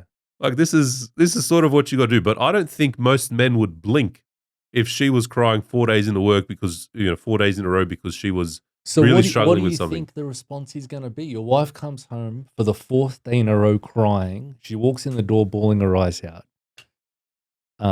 You're saying the wife's response at day 4 is going to be like, "Come on, pull yourself together. This is just a bit I would pathetic." say she would expect more from But him. then what are you suggesting then the male response I to think that the is male gonna response be? in that situation, I don't think he would question her character in the same way. I think he would advise her there's a fundamental problem that needs to be solved here. But I don't think he would take a view of her similar to the view she would take of him. But what would be the view he takes of her? Probably that she's quite vulnerable or sensitive, Yeah. whereas the opposing view would probably be weak. Okay.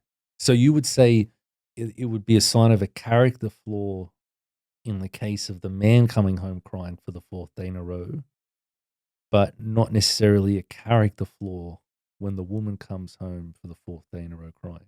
Yeah, I agree. No, that's what I'm saying you're saying. That Yeah, yeah. essentially it is what Yeah, I'm yeah, saying. Yeah, yeah. at least not in the same way. Like take away the 4 days in a row. If I saw a grown man crying, forget me. Yeah. A girl sees a grown man crying, says, "What happened?" And he says, "Look, it's been a rough week. I lost my mother earlier this week." No one would bat an eye. Like, of course he's going to be upset. Yeah. That's his Yeah. mother, right? Obviously, the same thing with a girl. Yeah. No questions there. Yeah. Let's just say a guy sees a girl crying, his girlfriend, wife, whoever. What's wrong? Oh, today I just had a rough day at work and the boss yelled at me, and it's just been one of those days where everything goes wrong. And Yeah. okay, that's fine. It happens. Imagine she sees him crying. It's been one of those days my boss yelled at me. Yeah. I'm sorry, but that would not Yeah, be yeah. received the same way. Yeah. Yeah. Whether it It might should not be be, received the same way, but again, it comes to the question of it always seems like at the end of this, there's a point waiting to be made that just isn't kind of made. And it's just, there is a point though. The point is we're not the same, yeah. and I think obsessing over the encouragement of men to be vulnerable is not a good thing. I'm not saying any vulnerability is bad. Yeah. Let me be clear. Because you've I'm- already said vulnerability to other men. You're saying Yeah, there's a 100%. fruitfulness to that. Yeah, and vulnerability to your wife, and then after Yeah. a certain threshold, which would vary day by day, case by case, situation by situation. That's the point I was making. I completely agree with that, but there is a threshold. Yeah. And I think my view is that this push, men, women respect men when they're vulnerable. And that I feel like this sort of movement is trying to make us vulnerable like women. Yeah. And I find it to be a form of emasculation. Yeah. That's probably the overarching There's point a that I'm getting to. There's a certain feminine ideal Yes. that's being artificially imposed on men as Yes. a moral requirement Mm.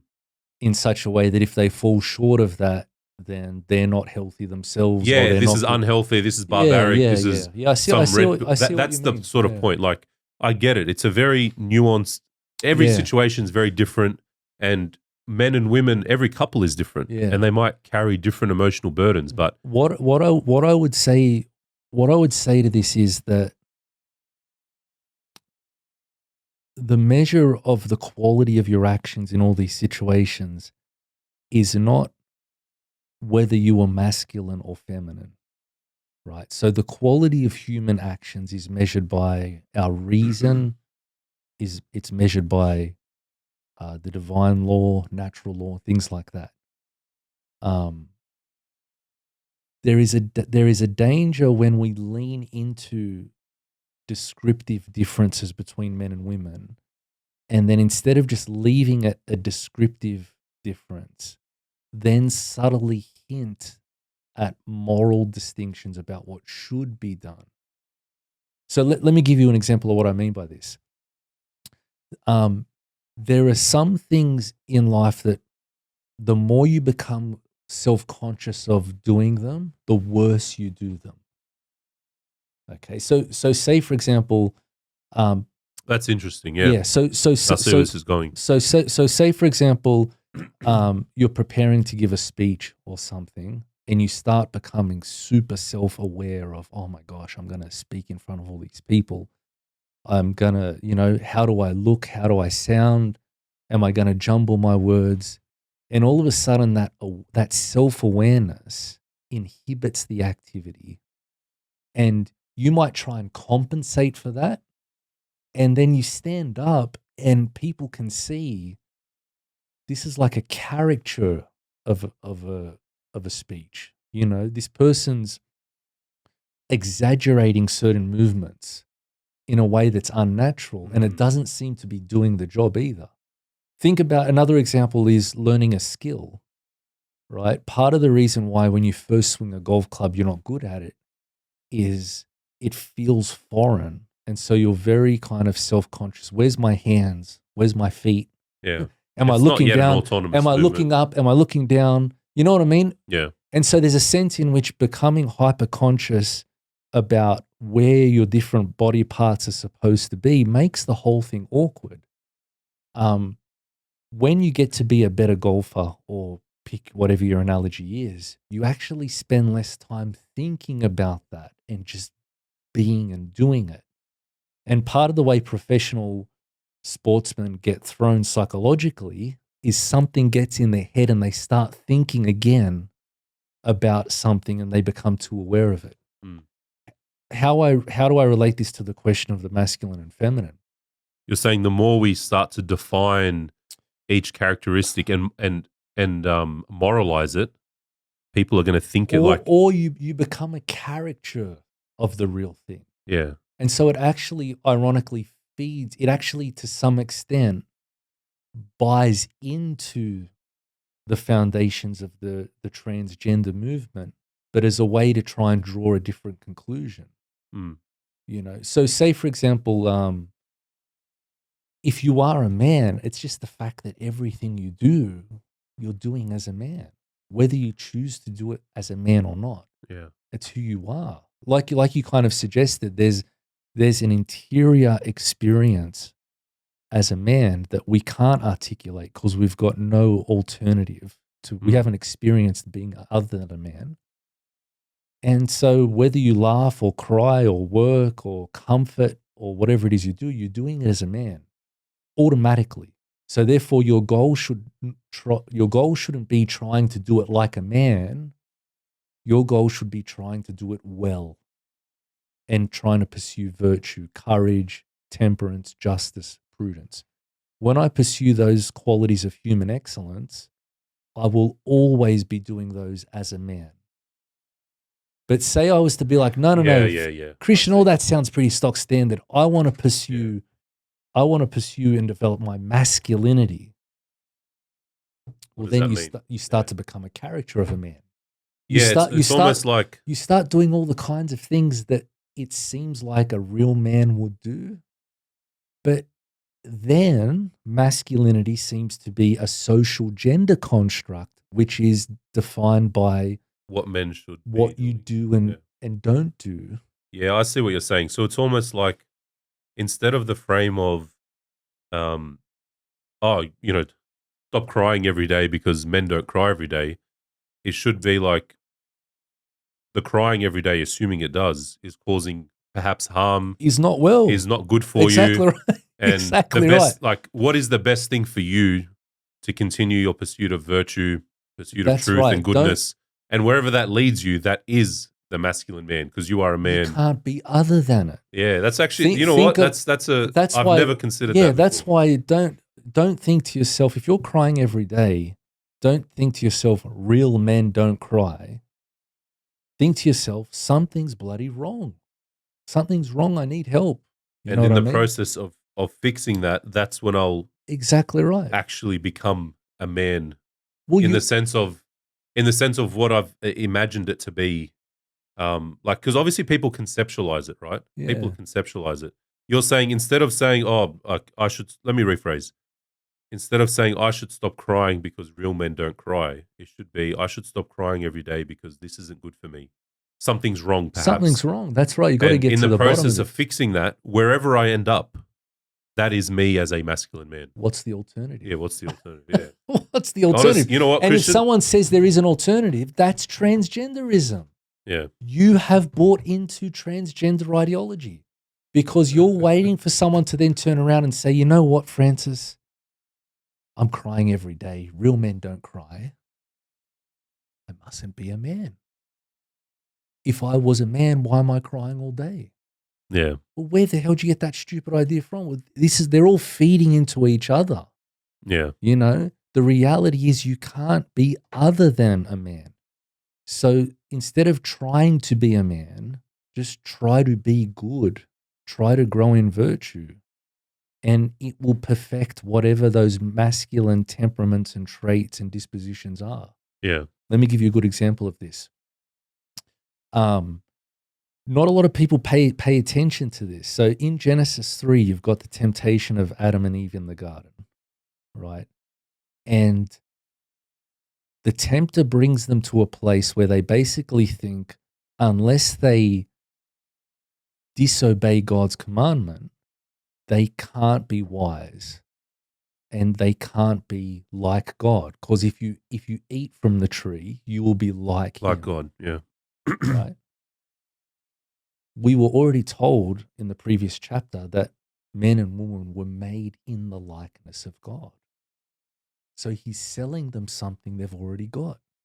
But he's planted the seed in their mind that instead of receiving this as a gift, instead of realizing I already have this, I need to go out and make it for myself. And that's exactly what's unplaying here. You are a man, you are a woman. There's nothing you do or don't do that's going to change that. The question is, how do I then pursue virtue from within this masculine reality or feminine reality?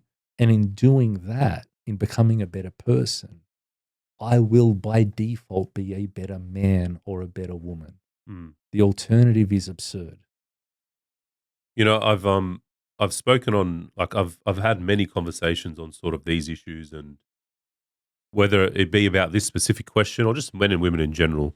And on my journey of just inflaming people around me, not once have I ever considered what you just said. That instead of focusing, like telling people where, essentially saying, if you're not at this destination, it means, you don't belong there. And saying, hey, you're still a man, but it's like, just think about how to be better, see where it takes you. And that is the masculine man. There's no other alternative. Yeah. I've never considered that before. Yeah. But the question I'll ask you, just thinking about it, is, it's obvious there are a lot of different sort of schools of thought online. I don't even know why I'm calling them a school of thought. Just people online, right? I can't believe I just said that. There's right? just lots of everything online. Lots of everything. Schools of thought. Like, we're talking about YouTube and Twitch. That was stupid. Anyway, and they do this whole, to be a man, you got to do this, and real men do this. And Yeah. I remember there was this famous, have you heard of Rollo Tomasi? No. He's the godfather of the Red Pill movement. Okay. Anyway, in my view, this guy's a borderline meme, but he puts this post on Twitter. He says, to become a high value man, the first, he gave a list of things to do to become a high value man. Yeah. You know what? Can I read them out to you? Yeah, hit me. Because I think we don't even need to address these. That's how ridiculous they are.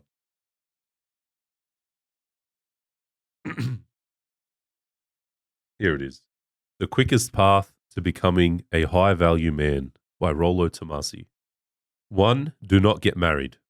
2, avoid family creation.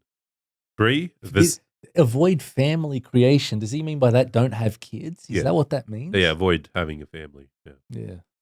Number 3, vasectomy in your 20s. Yeah. 4, lift consistently. 5, eliminate all sedations. 6, learn game and networking. Game is like game with women. How to, the game. 7, play to your strengths, build wealth. And 8, resist easing up on your focus. Okay. So like, So his goal is to be a rich teenager. His goal is to take basically the life that a 13-year-old sees as ideal, yeah, and basically be able to finance that life beyond what a 13-year-old could. and not grow further. That's than that. basically what it is. Yeah, but my my point being, there's obviously a lot online which suggests what it means to be a man. And now Yeah. this is the more ridiculous end, but you get some of your your red pill standards or your manosphere as they're called people, Yeah. and it's like, oh, to be a real man is to provide for your family, and to be a real man is to build your character, build your physical strength, look after your body, and all things which are good things, or there is good in them. Yeah. But they always seem to talk about the end goal and what it means to be a real man, which is what you've just described is almost pointless. Like focus on just growing in virtue. Yeah. But the question I'm trying to ask is, do you think, and I don't know the answer to this, so I'm just asking, but do you think that putting all these people aside who just yell at people what it means to be a real man, when we have these conversations about, how masculinity typically presents itself, are we simply trying to say, in a world where you're growing in virtue, I don't want to say attained it, but, growing in virtue, in a world where you have bettered yourself, this is how things would look like for you? Is that what people like that are trying No, to say? not them. That's why I'm saying them aside. I'm saying Okay. like our sort of crowds, Yeah. people who aren't like this, because I don't think that's what they're trying to say. Yeah. I don't think they're thinking about virtue at all, to be honest. Yeah. So that's why I'm trying to say, from my point of view, I'm just thinking, why, like, I think the reason why I revert to, I never say real men, firstly. I think it's a stupid saying, but like a masculine man or a man comfortable in his masculinity or flourishing in his masculinity, I think what we mean to say is not, to be a masculine man, you must do this. It's, hey, if you do the things you need to do to be better, as a man, you're likely to end up here. Does that make sense? Yeah. You mean in terms of life circumstances? Not life. So instead of, as an example, right, we're just going to use the crying thing because we've used it, even though we've sort of rinsed that one out, right? No pun intended. Yeah. But it's like when we say, like a man shouldn't be crying every day, are we simply trying to say, hey, you're crying every day. If you do what you need to do to grow in virtue and fix yourself, you will most likely be in a situation where you are not crying every day. Exactly right. As a man. Yeah. So there's a sense in which by taking good advice, things, all other things considered, insofar as it's within your control, you're moving towards a flourishing life. And generally that doesn't include coming home crying. Yeah. Yeah, that's what I mean. So like, I guess the extension of that is, as both men and women, if they take those steps to grow in virtue and better themselves, men, I picture it like a Venn diagram. We're probably going to be separate with a bit of overlap in terms of how it manifests itself. It's not some broad spectrum where men and women can be everywhere. And like a man who has bettered himself and grown in virtue still cries every day, but that's just him in his ultimate masculine form. Well, it could be like, this is the thing. Could as be. well. That's why I say a Venn That's diagram. right. But because usually, part of what we would think of as the effects of original sin is a certain emotional disorder that we all experience. And it's entirely possible that someone with a pretty severe mood disorder struggles with this and is trying to overcome it, and I just wouldn't want to somehow kind of link them struggling with this to somehow the question of whether they're a man or how much of a man you are. Yeah, because I see what you're saying. If we do go down that road and it's, hey, if you grow in virtue and better yourself, you're likely to end up here. Some of them may not. And that doesn't take away from them growing in virtue and bettering themselves. That's right. Yeah, no, that's a good point. Yeah. Something that occurred to me when you read that list of high-value men, it's interesting to note that love does not feature anywhere in this list. God forbid. But I thought of Christ's words at the Last Supper. This is my body given up for you. You know, there's this sense in which the culmination of his life is in a fruitful, self-giving act of love. And this is just the complete opposite of it. You know, it's just like, this is my body not given up for you. Yeah, there's nothing about love, nothing about self-sacrifice, nothing about virtue. It doesn't. But at the same time, it's funny because it presents itself as like this stoic, disciplined ideal. Yeah. But to what end? You know, we are seeing a kind of rise in stoicism as a legit school of thought from the ancient world. And I think stoicism does tend to kind of gain traction in a culture of decadence and debauchery and slavery to the emotions. Yeah. It's no surprise that people who come along and promote discipline as giving people some immediate light to get out of the place that they're in. But like you said, the question is, to what end? Yeah. Like, where do you go to from What is there? Stoicism? So Stoicism is an ancient Greek philosophical school. They had a very complex worldview, which included an idea of what the cosmos is and what human persons are. But normally in the context where someone will describe something as very stoic, it's this idea of kind of either suppressing or disregarding the emotions. And so being kind of like firmly committed to what logic and reason demand of you, what your goal requires. Yeah. And so Aristotle, like, to give that a contrast, as we saw earlier, the contrast is, no, our emotions can be disordered and can lead us astray, but they're not intrinsically the enemy. A fully human life is going to include the transformation of our emotions. And so that's the main limit. Like, that's obviously a major limitation with this whole stoic. Oh, there's a lot. Mindset. There's a lot to it. Yeah. These guys are becoming very popular, man, online. But it's online. You know, so this is a kind of example of where I said that people will get ideas that you just wouldn't get if you weren't online.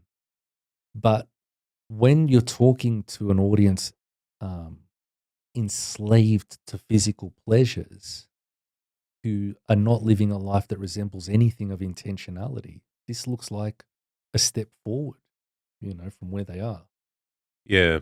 Ironically, they all claim to be fighting against hedonism. Yeah. They're just going about it in a more intelligent way. Yeah. That's all, you know. Yeah. It's been really interesting. Like, I follow the online space quite closely, and a lot of these manosphere / red pill / Andrew Tate's probably the most famous at the moment. There isn't anyone who hasn't heard. I'm assuming you've heard of. I've heard him. Yeah. I don't know how he got famous. I can tell you. How did he get famous? So basically, him and his brother were kickboxers. Andrew Tate was a very good kickboxer, right, world champion. Yeah.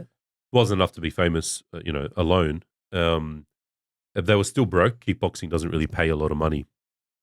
So at some point they decided they want to make proper money. And so Andrew Tate has this idea where he had different girlfriends in different countries because he fought all over the world. And he saw potential girlfriends. See, you want to. This is why I bring up these words. It's the abuse of language that gets to mask. You're what's very going right. on. You're very right. I take the piss, but you're 100% right. Yeah. The proper word that we're looking for here is, if he has women on call to meet his sexual needs wherever he is, these would be concubines. Yeah. He's got no commitment to them in terms of their welfare, in terms of providing them with children and genuinely looking after them as human persons. Yeah. But they're to be available for him for that. They're concubines. Yeah. All right. So he had concubines in different countries, and you're right. That's exactly what they're not his girlfriends. That's just what he calls them. It's actually, you're actually very right, because the more we allow people to use this language, we allow them to distort our understanding of it as well. That's right. Yeah, it's a good point. So he had all these women in different countries. And so what he does is he flies them all to one location in London, 7 or 8 of them. And he says, I have this idea. By the way, I'm sleeping with all of you. You know, a few of them left. They're like, this is outrageous. You know, I will not share with other concubines. And he said he has this idea to start a webcam business. I feel for those women. Yeah. Legit, the ones who didn't know. Yeah. And he's obviously a predator, and these are vulnerable women, and they've been led to believe that something more was going on. Yeah. It is very sad. You feel for him. It gets sadder. He actually started a webcam business where... I've heard about this. Yeah. And essentially webcam businesses is men are paying money for time to view these women on webcams and whatever they do. Yeah. He's even said, this is all his words, like, oh, the women are horrible at chatting to him on type. So like him or some guys would sit behind the keyboards and it looks like the girls are typing, but they would just say things to entice men to give more money. And that's how that's actually how he made his fortune. His main fortune was primarily made through that and then crypto and stuff after. So that's how he sort of got big, but that wasn't enough to get him famous. That just got him rich. I was going to say that. Yeah. How he got rich was on TikTok. What he started to do, he had some YouTube channel called Tate Speech, and he'd just speak about different issues. He'd make these courses about how to get jacked. He used to be a lot skinnier on how to get muscly and how to talk to women, how to make money. But what he discovered is on TikTok, the algorithm, there was a few gaps in it. Yeah. And what he did is he had all these alternate accounts and he would just post clips of him on all these alternate accounts. And all of a sudden, everyone is seeing this guy pop up. I remember the first video I saw him on TikTok, it was him talking about vaping, how it's stupid and why the hell would I smoke something that costs 30 cents, tastes like watermelon from China. And he was very entertaining. I think he's hilarious. Like the way he speaks, he's actually very funny. Yeah. You know, but that's how he blew up. And the algorithms don't know the difference. So that's a very important point that you make. All they know is people are watching his videos. Exactly right. Yeah. For whatever the reason is, they're clicking or there's a prolong they watch for a certain length of time. Let's promote it. Yeah. And so this is why those algorithms are essentially built in to degrade people morally. Yeah.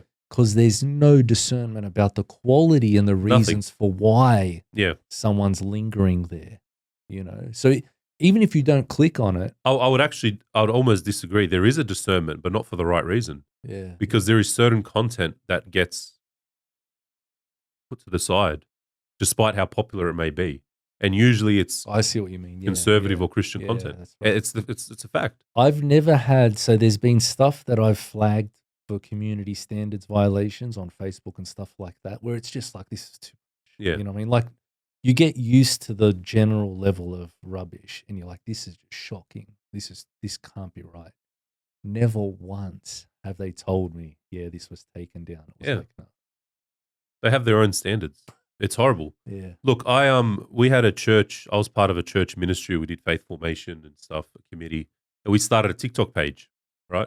And the very first TikTok I ever posted, I got 1.4 million views. What? The first one? The first one. And it was a video of Alice von Hildebrand. Yeah. She's amazing, right? Yeah. Very sad that she passed. An interview that she did? The interview she did, yeah.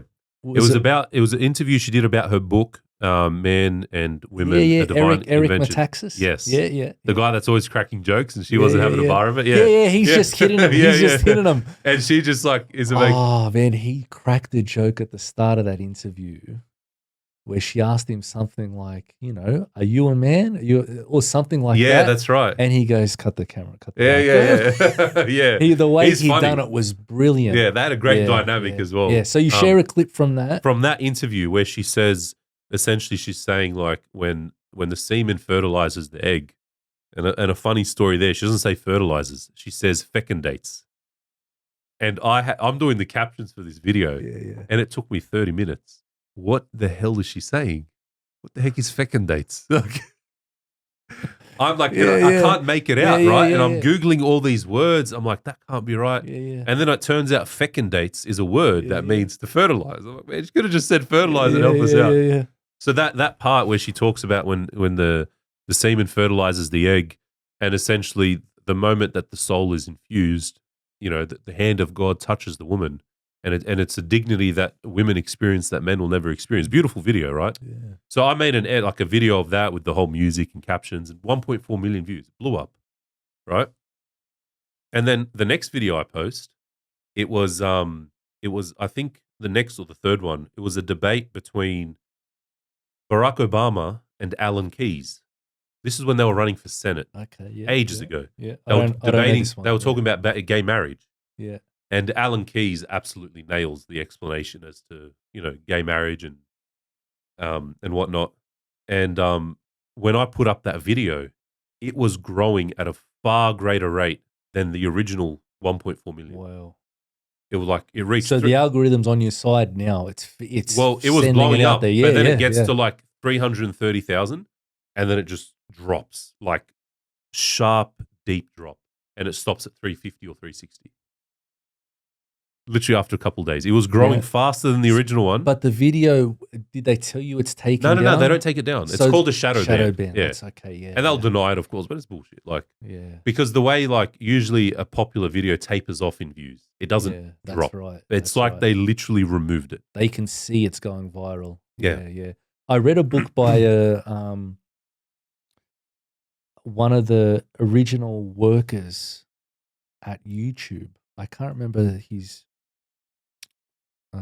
I think the name of the book is Videocracy, something like that. Mm. And yeah, it was really amazing. He was describing their job where they're constantly looking at statistics and data, and they can see a video start taking off, and then they'll watch it to see what it is, for their own entertainment or whatever.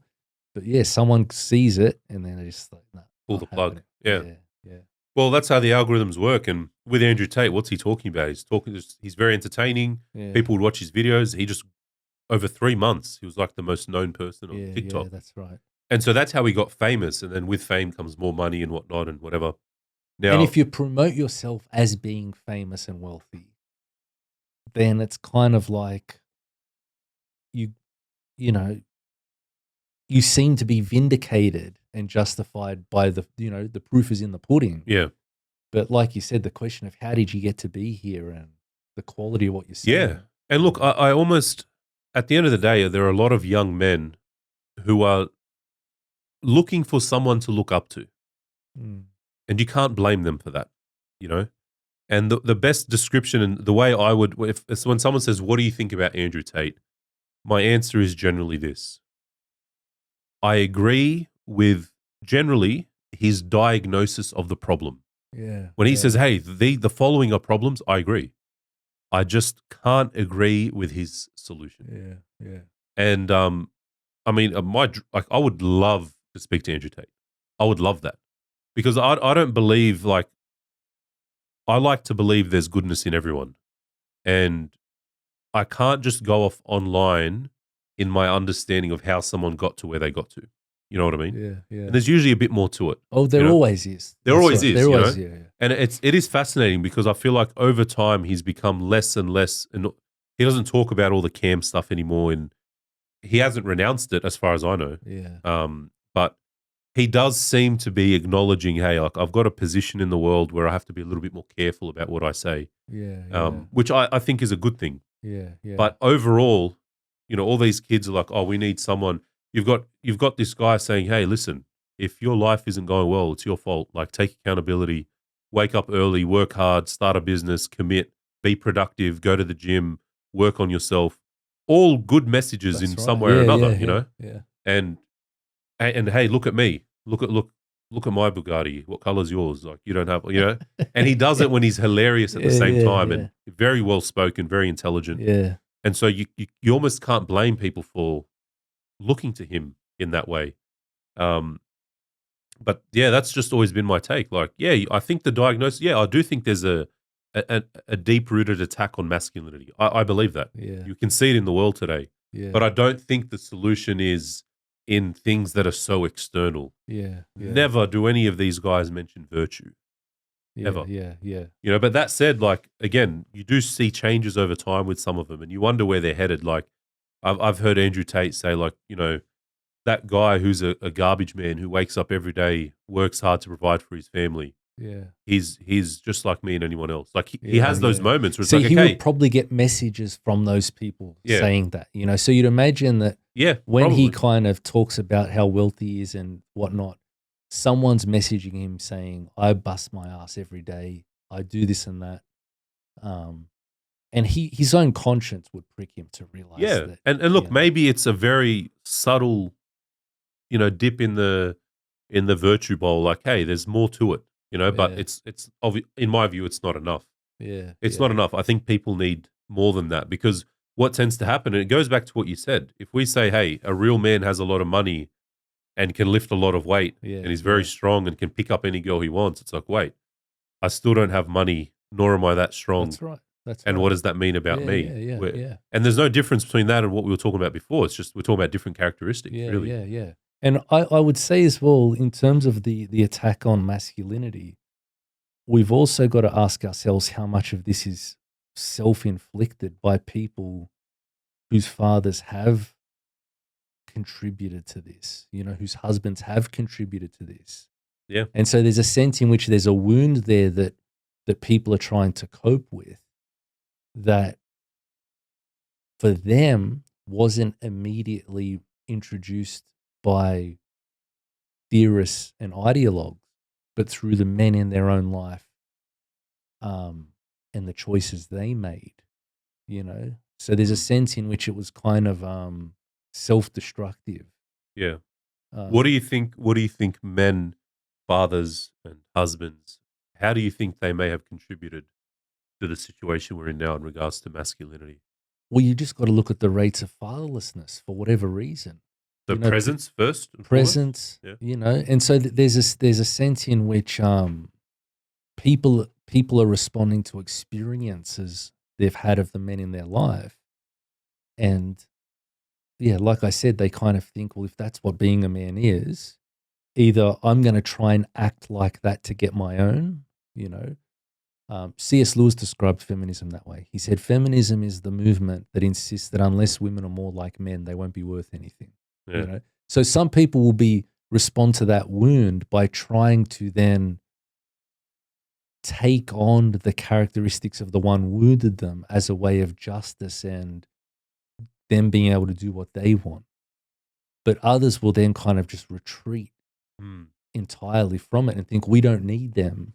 Do you think there's an element of the vacuum being created by absent men leaves, especially a young boy or a male, open to other interpretations of what it means to be There's no masculine as well? doubt. There's Yeah. no doubt. It just leaves like every time we have a power vacuum, look what happens in There's most no countries. doubt. It's Yeah, the there's same no thing. doubt. Statistically, we know that.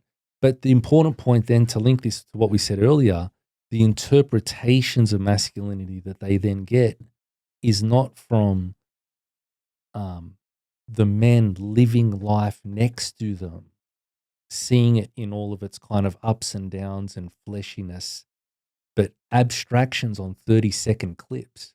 And so it becomes a caricature. It's not real. It's not real. You're not seeing what a man is doing on, when they wake up first thing in the morning. What does a man look like? Well, you know what I mean? There's just a sense in which what you see online is a highly, highly edited snippet of what some people present as success, and it's dislocated from real life. Yeah. And so Especially like media has gotten even shorter. It's not even like 10 minutes or 50. It's like literally 30 seconds now. yeah. So it's become an even smaller proportion of how their life really is. Yeah, it's not real. It's just not real. And so I get what you're saying. They take that sort of abstraction, they try and apply it, And you try and live it out, and they end up in real life, and you pay the price for it. So it's an example of what's called luxury ideas. So I think his name's Henderson. A scholar's basically proposed an idea where there are basically really bad ideas that some people of, say, higher social status can take on, because they can then mop up the mess they leave behind them. They've got the money and the power to compensate and move on and leave the mess behind them. But when people without that social power and prestige and money live out those ideas, they pay the price for it, but then can't get themselves out of the mess. What's the term? Luxury ideas. Luxury ideas. And so hence you could say there's a sense in which Tate and these quote unquote high value men can afford to have a whole bunch of really bad ideas because there's a sense in which they've situated got a way themselves out. now from not having to bear with it. But then someone who can't deal with those consequences goes and does it. And then all of a sudden they're in a mess that they can't quite get out of. Yeah, it's funny you met like I've never heard this idea sort of verbalized, but I was Yeah. talking with a mate of mine today. Have you heard of Grant Cardone? No. He's some big shot businessman, has all this social media about business, a big Yeah. real estate investor. Anyway, there's a video of him that sort of went viral where he was asked, "Oh, how would you turn? It's either 10 million or 100 million, and times it by 10. 10x it." He's like, "Oh, that's easy, man. I'd take my 100 mil, I'd put it in a hedge fund. They 10x that easy. There's $1 billion. I'd take $1 billion, and Yeah. buy property, leverage 3 billion Yeah, from the yeah, bank." yeah. And he just kept like, and it's Yeah, just yeah, like, yeah. man, they speak to us from the top of the Empire State Building, and we're down the road. Yeah, and if you go And if you go and Yeah. loan $1 million, your whole life is over if it goes wrong. That's right. Whereas he he can probably exactly he can absorb. oh, it. you know what? We lost 10 million. That's It's right. fine. That's Yeah. right. So to give you an example, like there's lots of examples of this, but think about, for example, that description that guy gave of a high value man. Hmm. This is a highly self-centered, individualistic person who can never get to a stage of being born and competent and healthy unless he's surrounded by people who don't think that way. If his father was his own definition of a high-valued man, this guy wouldn't even exist. His dad would have sterilized himself when he was a teenager. Yeah. So paradoxically, these ideas are self-destructive. They can't even propagate themselves. Take, for example, the idea of divorce is a very powerful one because it has negative effects on so many people involved. But say, for example, you're in a high social status and you're really well off. You might think, well, I could upgrade. If I leave my wife or husband, I'm back on the market and I'm very desirable. I've got X, Y, and Z. You know what I mean? There are going to be people interested in me for various reasons. But say then this idea of divorce being socially acceptable and maybe even in fact the best idea for everyone involved, that idea gets absorbed by people lower down. They can't just quote unquote upgrade. If they leave the person they're with, they're going out onto a social sphere that is a very ugly place where there's no step up, and so there's a sense in which they pay a price for trying to for taking on a luxury idea in a way that people from a different class don't pay that price. Yeah, you know what? Now that I think about it, like I consume a lot of sort of business related content just out of interest, and there's a lot of that in there. Yeah. Where it's like they tell you what they're doing and how they did it, and people try and apply it to themselves, but it's like you're not who they were when they did that. Exactly that right. very thing they're advising. Exactly right. Yeah. Yeah. Whether and some of it destroys their life. That's right. Yeah. And I listened to a sad example of this. Tony Robbins, the big life coach, motivational speaker and entrepreneur and extraordinary life that he's lived. And he was describing the process of him considering and then choosing to leave his wife after 14 years or 15 years.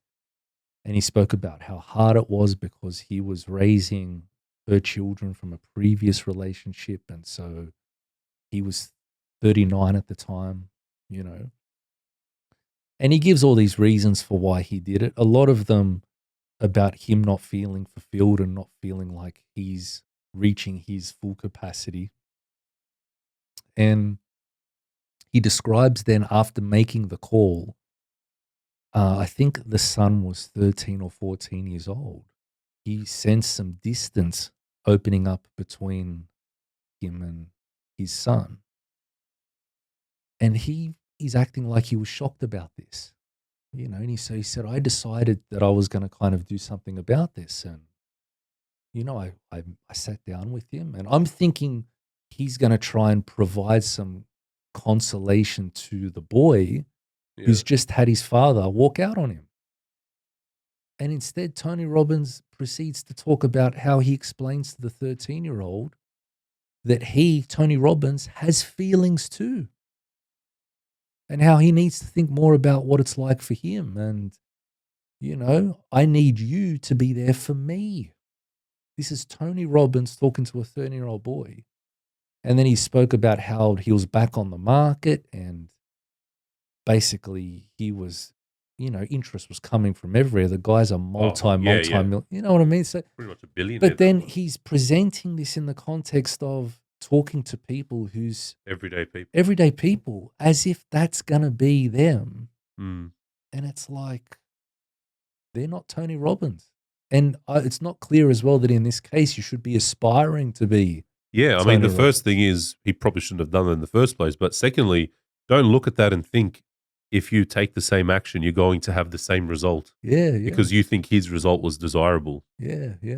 It's quite, you're actually right. This luxury ideas thing, it's far too common. Yeah. And then, like I said earlier, there's a sense in which in a lot of these cases, these people are bearing the fruit of the lives of people who did not live according to those ideas. And so there's a certain level of lack of awareness of that, of not wanting to give what you've received, I wonder how many of these, these big shots that give this advice, I wonder how many of them are actually intending or realize how many people are actually going to do it exactly as they're doing it.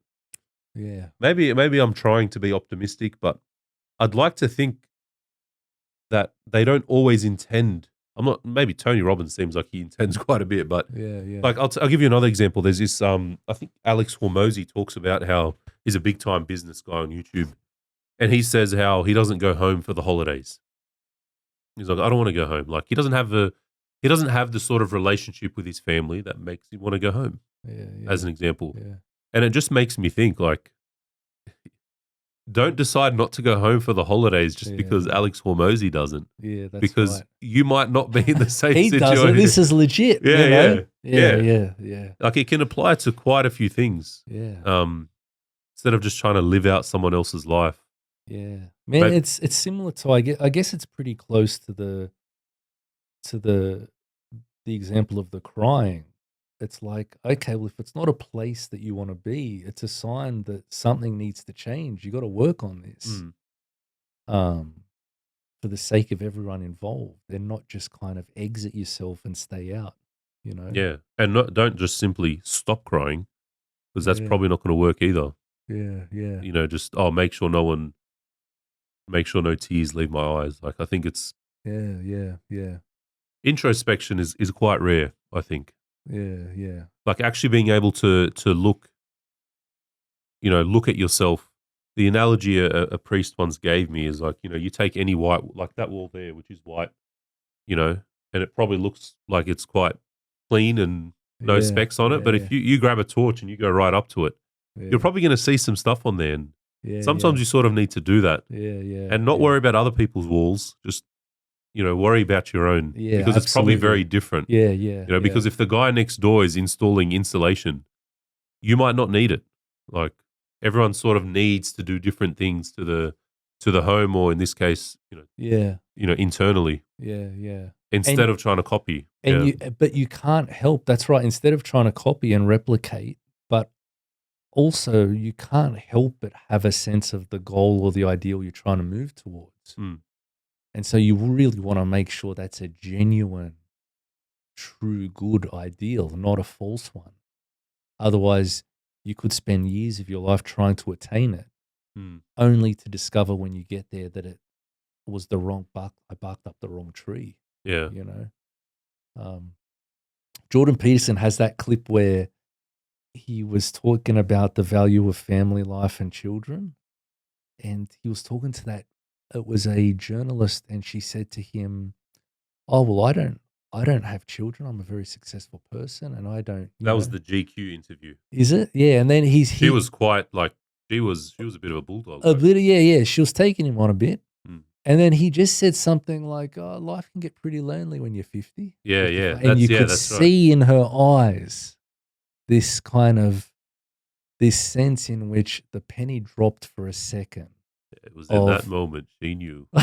She yeah, knew. this sense in which the consequences of these actions are going to be borne for decades. Yeah. And you shouldn't just be thinking, looking around today, thinking, well, I feel pretty good. I'm kind of getting away with all this. And, Mm. you know, um, yeah. Yeah. There was the last thing I wanted to sort of raise with you. We spoke about it briefly on the phone, and sort of the rise of secular philosophies online. I mentioned to you Alex O'Connor. Yeah. I'm not sure how much you've sort of seen his stuff. Yeah. Yeah. Um, where do you see it sort of heading? Like from my perspective, I've seen it growing. Like I'm seeing it grow a lot. The sort of secularist space online. Is that something that you've sort of had to engage with, like at an academic level? Yeah. The popular sphere and the academic sphere They don't cross over they much. don't cross over Hmm. much. And I remember being surprised by I wonder this. if it's a good thing that they don't. I I suppose it can think go I either think way. I think to some extent they never can a lot because there's a sense in which things get so specialized and academic that you just can't have a popular audience Hmm. because no one would listen. It's just unbearable. You know what I Yeah. mean? Sometimes I'll be sitting in a conference and 15 minutes into someone reading this paper, I'm like, get me out of here, someone. So there's a sense in which the academic will never be popular in the sense of Hmm. numbers, strictly speaking. But at the same time, there needs to be some mutual influence insofar as academics are thinking about and discussing the concerns of people here and now. But then the popular discussions aren't superficial and clickbaity and are being supported and fed by people whose job it is to think about these things, Hmm. you know? And so I think people like Alex O'Connor really land in this really sweet middle space because he's a student of Yeah. philosophy. I think he's at He's Oxford. like 25. Yeah. Yeah, yeah. Crazy. So he's getting that kind of formal education and training, and he's in contact and he's reading the academics. But then he's got a very easy way of then communicating and speaking about these things. So he's a kind of bridge between the two worlds, Hmm. you know.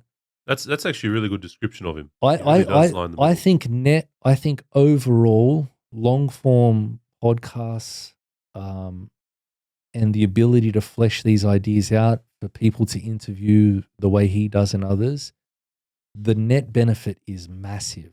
Hmm. It's massive.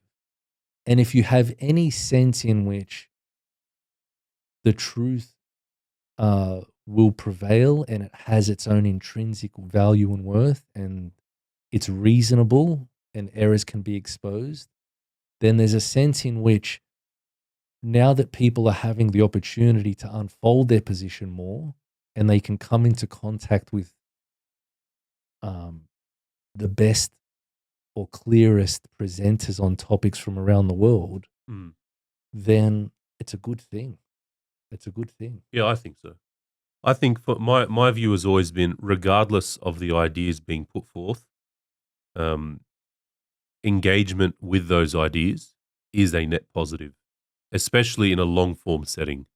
You know, like your one Yeah. minute clips, they have their place and whatever. But Yeah. I mean, like I've seen Trent Horn chat with Alex O'Connor multiple Yeah, yeah, times, that's and right. there's Yeah, been yeah. great They have. conversations, you Yeah, know, yeah, yeah. and I think it's good. And what another thing is why this is really important is because there is a massive difference between what we might think of as academic atheism and your atheist on the street. There is a massive difference. Mm, And so there's a sense in which,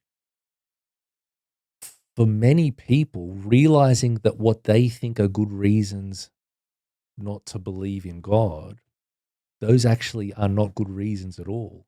For many of them, when they realize that, it opens up opportunities and options that it might not open for an academic atheist, but for your average person, they're like, that's pretty convincing, you know? So to give you a concrete example of what I mean by this, there's a sense in which, say, for example, your average person on the street has a certain sense of what science says and doesn't say and what it is and what it isn't. And very many of them have a sense in which there is the one scientific view of something and that it's known with certainty from physical, tangible evidence. And that's what all scientists believe. Are we talking about climate change? Or anything. It could be Yeah. anything. They got this idea of that. And so simply in getting them to see that that's not what science is. It opens their mind to the Straight possibility away, that maybe it's not the complete truth or the truth at all. Yeah, that's right. Straight away, there's a sense in which this is not the idol I was bowing down towards and worshipping as the alternative to considering the possibility of God's existence and his revelation. You know? Now, the reason why I say it's not going to hold water for an academic atheist is they were already aware of that. That's not the reasons for them to be an atheist. Yeah. But for your popular person, realizing that that's not a good reason opens up the opportunity, you know. And Alex O'Connor does a good job of kind of sweeping away those cheap arguments that he knows don't hold water. Yeah. You know what? The thing I like about Alex O'Connor as a specific example is, despite his views, he's mentioned numerous times he loves Christopher Hitchens. You know, he's like, he loves his wit. I mean, you've probably seen Christopher Hitchens debate. He'd be terrifying to debate against. Because, his rhetoric was his amazing. rhetoric, and like after he's destroyed you intellectually, probably not you, but after he's destroyed me intellectually, he would probably do a good job at roasting me at the same time. So he has that character, and so Alex O'Connor loves him. Yeah, but he made a video called 5 of Christopher Hitchens' worst arguments. Yeah, see, that's what I mean. Yeah, and sort of what I'm starting to appreciate a little bit more online is I enjoy listening to people, even if I don't agree with them. Anyone who I perceive to be pursuing truth in some way, or at least trying to have a degree of intellectual honesty, I find it to be worth my time. Yeah. Because I think what's the enjoyable part isn't just listening to something that is true. I think the enjoyable thing is listening to someone who is pursuing the truth. Wherever they are in the process. Wherever I think I am in the process. You see them, that's right. You see dots being connected and the lights flickering on. Yeah, there is something beautiful. There's something beautiful, and I think that's what makes a lot of Christians, for example, attracted to Jordan Peterson. Yeah. Which is also a bit funny to watch, because I don't think, like, Jordan Peterson, as a Christian, watching Jordan Peterson, I think a lot of people want to make him more Christian than he might actually that's be. Right. Yeah, and he had that interview with Alex O'Connor. It was the first time it's sort of been put on him, like, hey, if we set up a camera outside the tomb, would a man have walked out after 3 days? Yeah. And like the answer was just classic Jordan Peterson. He said, yes, I think I would. Yeah. And he said, well, why don't you just said tell probably. people? Did he say probably? He did. Yeah. He said, probably yes. And the next question was like, well, why don't you just say that? He goes, because I don't know what that means. That's right. No one knows. And nor do the people at the time. Yeah. To me, that was one of the really concerning things about that interview was, I love Jordan Peterson, but he tended to move too quickly from I don't know to no one knows. Yeah. And that's not a mistake you want to make. Because it is obviously the case that you cannot know something that someone else can. Yeah. And so you don't want to make your own reasoning and judgment somehow the sum total or the limit of what anyone knows. And so, I wish he didn't kind of follow I don't know with no one knows so quickly. Do you think that's just like a sort of a knee-jerk reaction to almost defend oneself? Like, I don't know, but that's because no one does? Maybe. It's definitely for intellectuals. It's a major temptation. Yeah. It's a major temptation for intellectuals to just not admit they don't know something and to prefer what they've managed to conjure up by their own creativity to simply saying I don't know and then putting themselves at the feet of someone perhaps who was in a unique position to know what that thing was, Aren't there things that, like, you would say no one knows too? Oh, there's definitely 100% there's things that no one knows. Mm. Um, but But isn't you I'm saying just that not the same quick. as him saying that? No, because when I say I don't know something, I'm not automatically thinking no one knows it. Oh, right. You You're see what I saying what mean? preceded it was an indication that there was a problem there. Like, It's oh, I it don't know because no one knows. on those occasions he Mm. seemed to conflate the two. Yeah. In ways that it did seem to be unjust because so much had been passed on and written about those very things, you know. Um, In your view, if a Christian said to you or a Catholic said, we'll say Christian, if a Christian said to you, Christian, would you call Jordan Peterson a Christian? no, he's not a Christian. Hmm. He's not a Christian. Um, and what what defines a Christian? The classical understanding of what we mean by that would be someone like a baptized person who is professing faith in the creed. Hmm. The creed is understood by the church, not what they could make the words mean. Now I don't know whether Jordan Peterson's baptized or not, but what I do know is that when it comes to what we think of as the divinely revealed mysteries, he tends to prefer what he can make of it as opposed to what is being authoritatively transmitted as divinely revealed. Yeah. There's a sense in which I Like he's can, become his own interpreter. yeah, Like we look to the church to interpret, he sort of has looked to himself. yeah, and it's not that this is important because sometimes people can misunderstand Catholic theology here. It's not that Catholics can't interpret the scriptures. It's only realizing that you are not the authoritative interpreter of the scriptures. And so hence whatever you manage to read out of the text, there can be truth to that, but there's a sense in which you've got to be clearly able to distinguish um, what the text has been authoritatively taught to be teaching as divinely revealed. And that's where our supernatural faith ascends. That's what it ascends to, you know. I'm not so sure. I'm not so sure he can clearly distinguish what the church teaches from what he thinks. Now, I hope I'm wrong on that, but Yeah. if I could kind of jump into one of those interviews that he was doing, say the Alex O'Connell one, I would love to see him present what the church teaches the Trinity is, or Christ, what the Christ redemption consists in, and then present what he disagrees with about that. But at the moment, you very rarely see him present That's a accurately good point. the classic theological view. He's usually talking about his view, and it's in a way where it's not too clear where it might differ from the traditional view, unless he's pretty explicit. Or he leaves it lurching He out he there, leaves it, yeah. and he seems to be very content with what he's managed to extract from it or put into it, and he has a sense of awe and wonder about it, but it never seems to click into the properly theological questions of, say for example, the teachings that you'll find in the Catechism and what that entails about divine revelation, supernatural faith, uh, our ultimate end, things like that. Yeah, I suppose Alex O'Connor did an okay job at. He'd say, "Look, this is the understanding. Yeah, you pressed him a bit on it. Where Yeah, are you with yeah, this?" yeah, Like when he asked him about Egypt, that was yeah, yeah, also. yeah, It was like, well, "Do you and think there would have been people crossing with yeah, the and a sea?" good one was hell. Yeah. Like, Yes. why do you insist on using the word hell?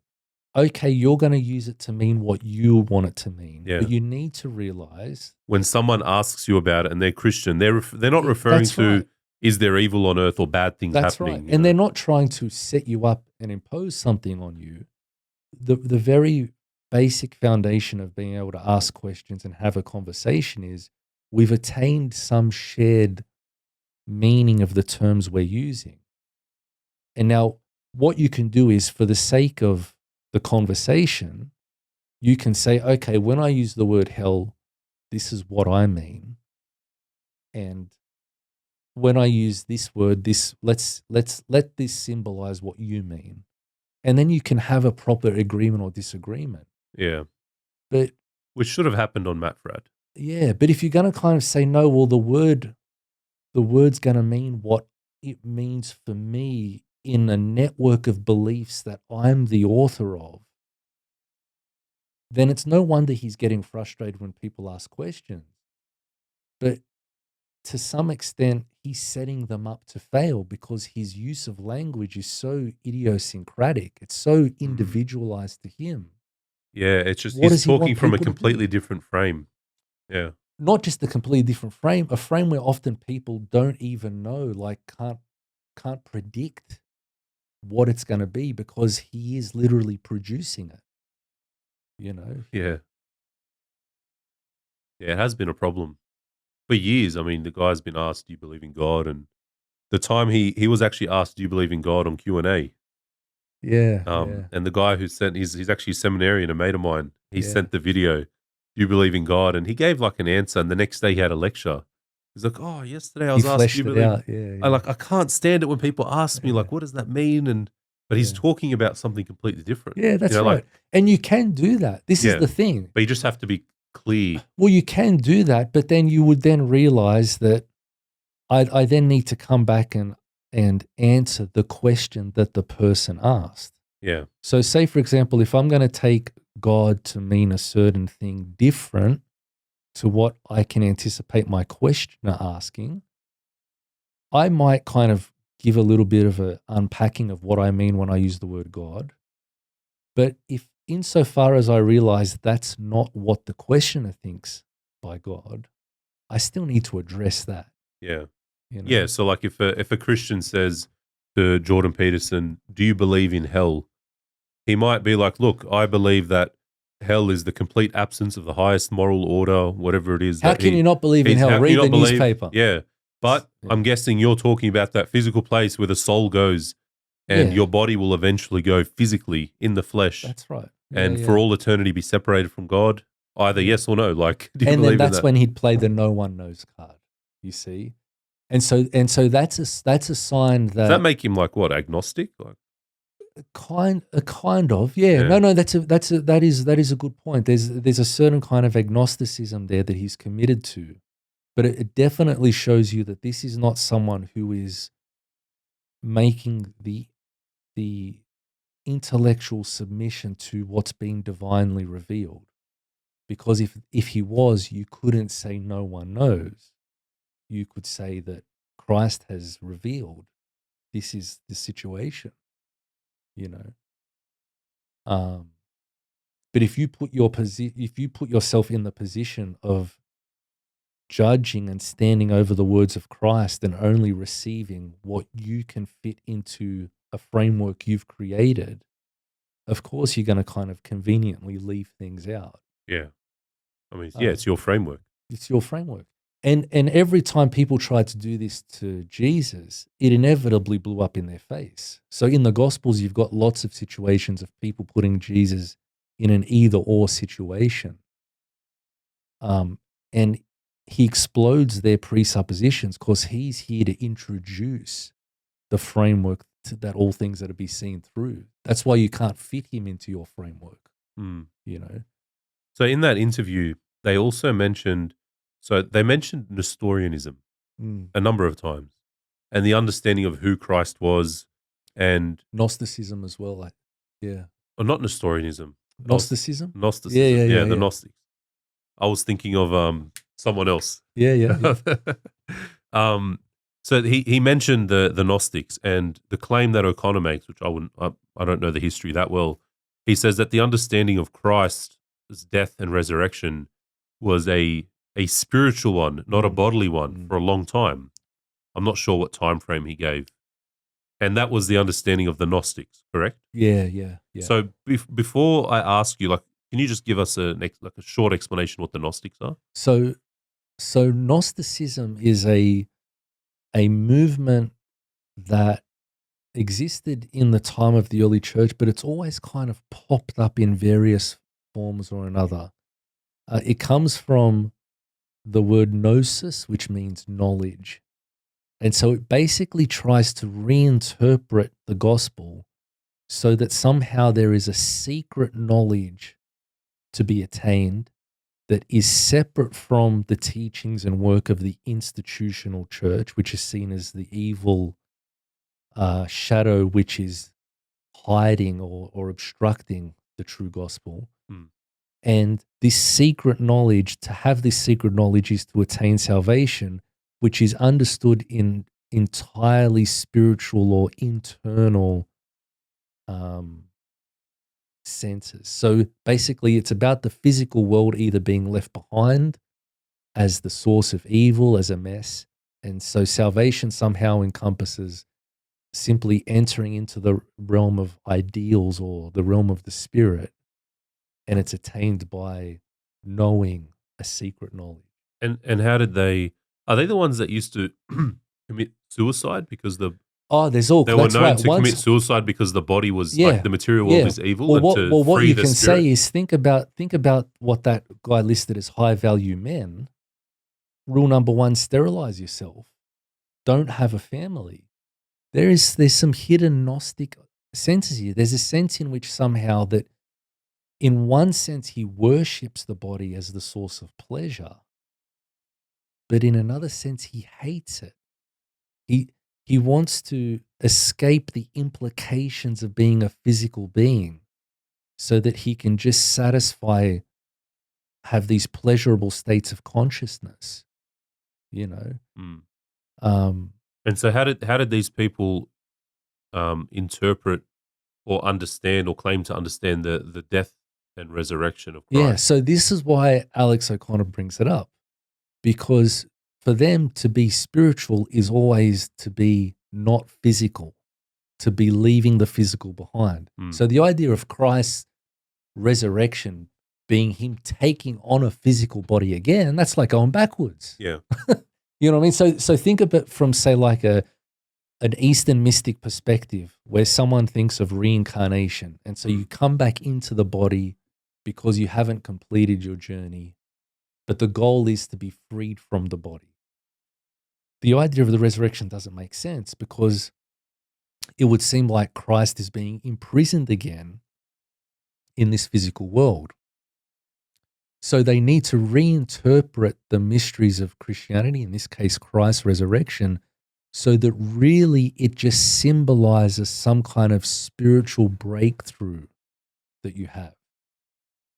And so hence this is why he brings it up to Jordan Peterson, because Peterson has a proclivity to reinterpret the mysteries as simply describing psychological phenomena, and that it's this knowledge that it's trying to transmit. And if we get this knowledge, that's the purpose of the text. But O'Connor makes the claim that for X amount of time after, the resurrection, the Gnostic understanding was the primary understanding. Yeah, and that's not true. It was an early heresy. But it was never the prevailing understanding. No, it was never the Catholic understanding. It's the understanding of people who are trying to blend what they're hearing as Christianity with popular philosophical currents at the time. And so this seems a way of being able to do that. You take the Christian language and you simply interpret it in a way that supports what ideas you already had. That's what essentially all heresy is. Yeah. Heresy is always an attempt to kind of impose on divine revelation your own ideas that you've got from somewhere else that you now want to kind of masquerade as being divinely revealed. And that is always contrary to what the church that Christ established is teaching. Mm. Yeah, it's a shame like when claims like that are made, they sort of go unchecked. But then again, he was speaking to Jordan Peterson. If he was speaking to a Trent Horn or other, surely he would have been pulled up. I think Alex did it as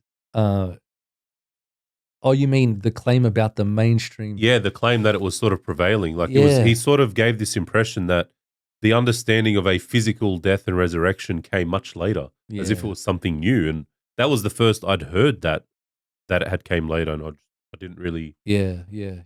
know what to make of it. It's Yeah. When you think about it, there's good historical reasons to show it didn't come later. One of them being, for example, that scholars generally agree that St. Paul's letters were mostly written, that most of them were written before the Gospels. And one of the earliest is First Corinthians. And in chapter 15, you've got St. Paul doubling down on the physical resurrection, responding to people who were claiming yeah, that there wasn't a physical resurrection. And he's writing to the church. So he's not writing to non-Christians. He's writing to Christians who are in danger of trying to trim off the difficult parts to make it more digestible, you know? yeah. Um, The other thing O'Connor said was that the Gospels, if you sort them by the ones that were written earliest to later, as they go on, they become more and more. What was the word he used? Explicit or No, less actually. Like what he was implying that they become more metaphorical or spiritual in their nature, as opposed to being so specific about his life, death, and resurrection, something like that. okay. Which I just thought was an interesting point, but that's not something I'd observed myself before. Yeah. People, Um, there's a sense in which John, sorry, it was the opposite. Forgive me, it was the opposite. The earlier ones were less about the body sort of thing, and as it went on, that's when it became more and more spiritual. yeah. I just I don't think that holds up. Yeah, I think I just repeated the same thing.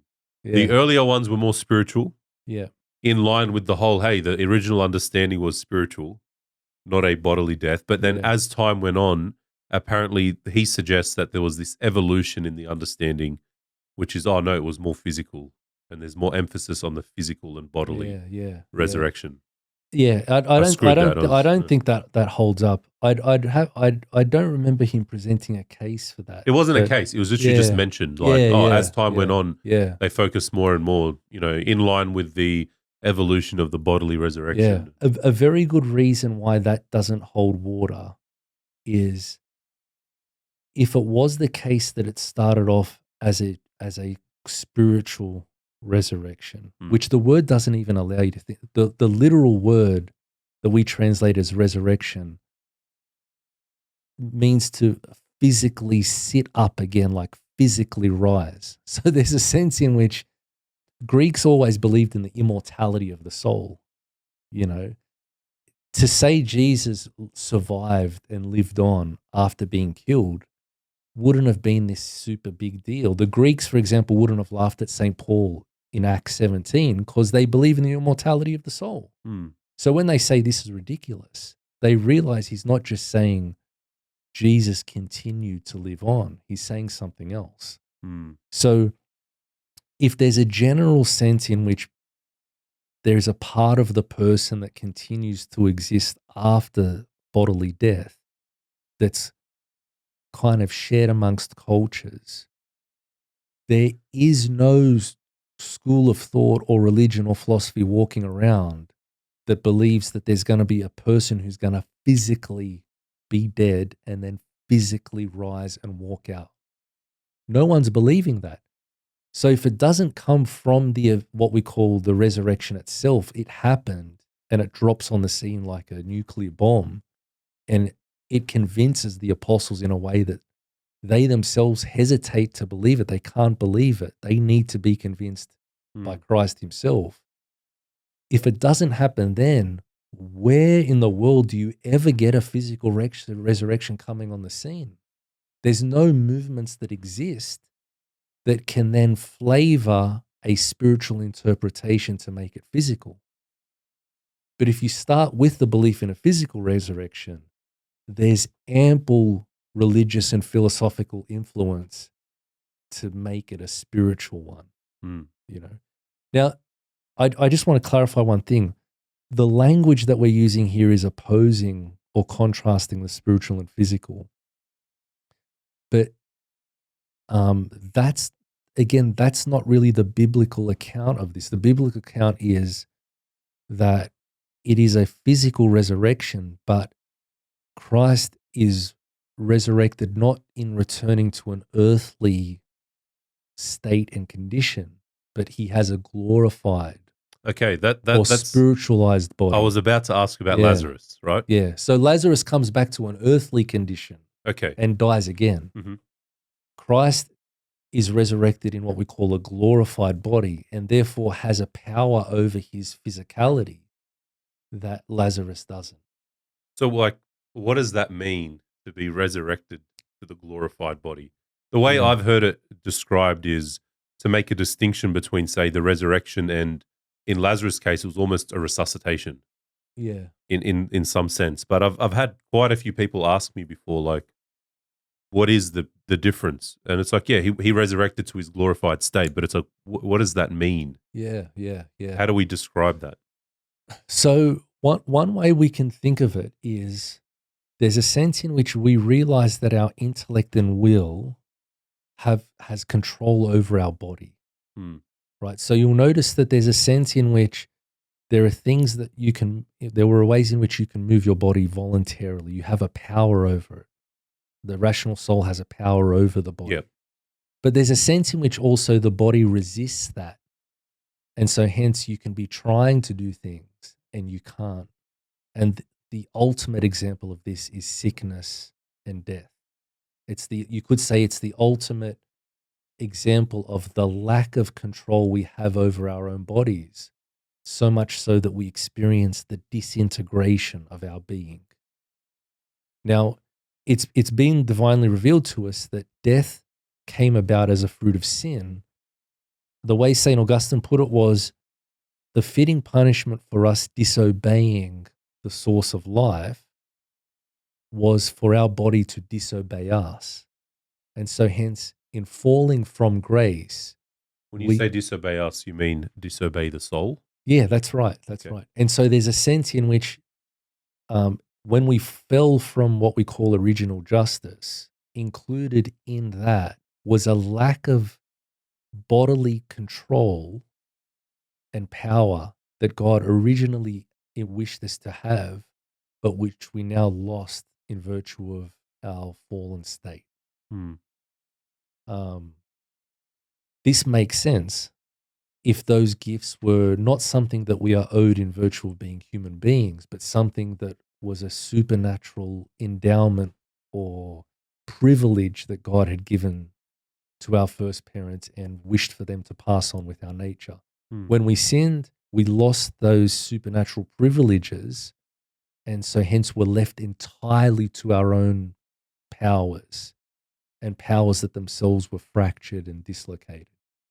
So there's a sense in which you could say that at the resurrection, we can understand this at least partly in the sense of what it means for Christ to have a glorified body is his glorified soul now has a power over the matter that makes up his body that was originally intended for us, but which we lost in virtue of sin.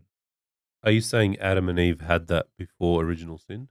They had something like that because they must have, if they were to be immune from what we would think of as the effects of sin. But if that's the case, and Jesus Christ had never sinned, nor did he suffer from the consequences of original sin, doesn't that mean he was in that state before he died anyway? So it means the human nature that he took on was a human nature that was already conditioned and bearing the effects, not the personal effects. So he didn't have disordered passions and things like that. Yeah. But there's a sense in which he's taking on the condition of those he's redeeming insofar as he can without the cause of their misery, that is, without sin itself. And so hence he's humbling himself to take on that condition, but without its cause.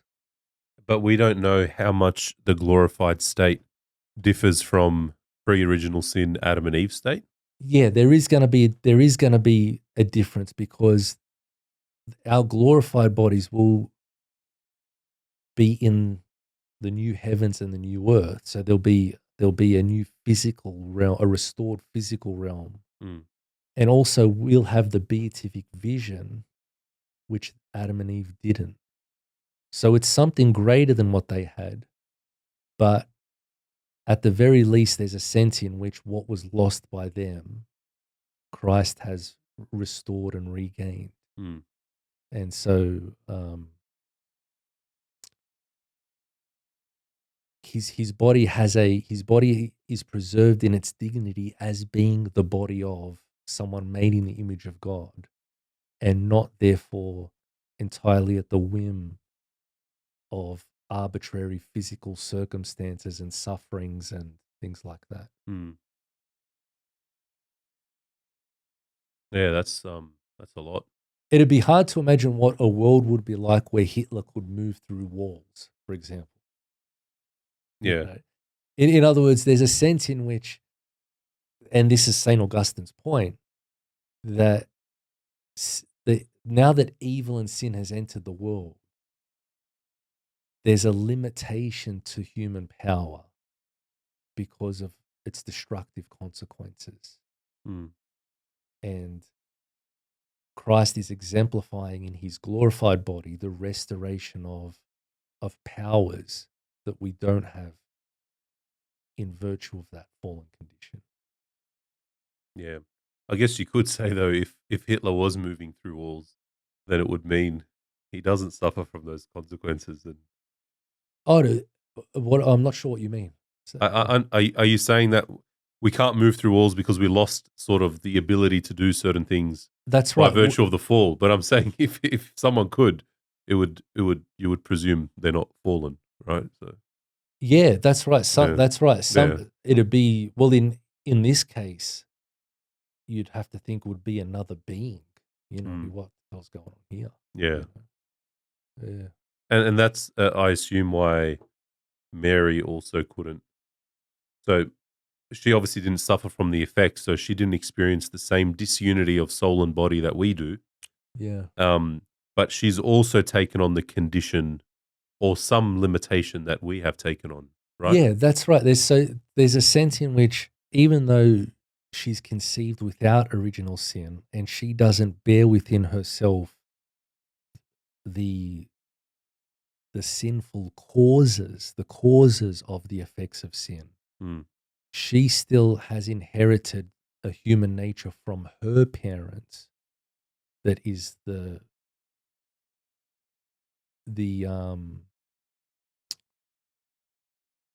this is human nature in the order of existence that we're living in, Yeah. But look, there are some interesting questions surrounding this, the death of Mary and the death of Jesus.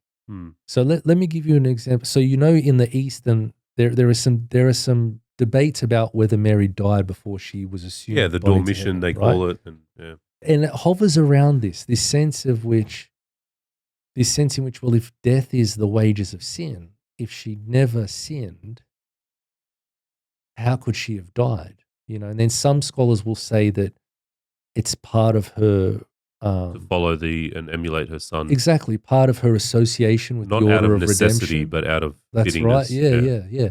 But then some will say that she didn't. She transitioned in a way that, say, Adam and Eve were originally meant to transition. But an interesting case for this is Christ on the cross. In the Gospels, it says that Christ cried out in a loud voice and gave up his spirit.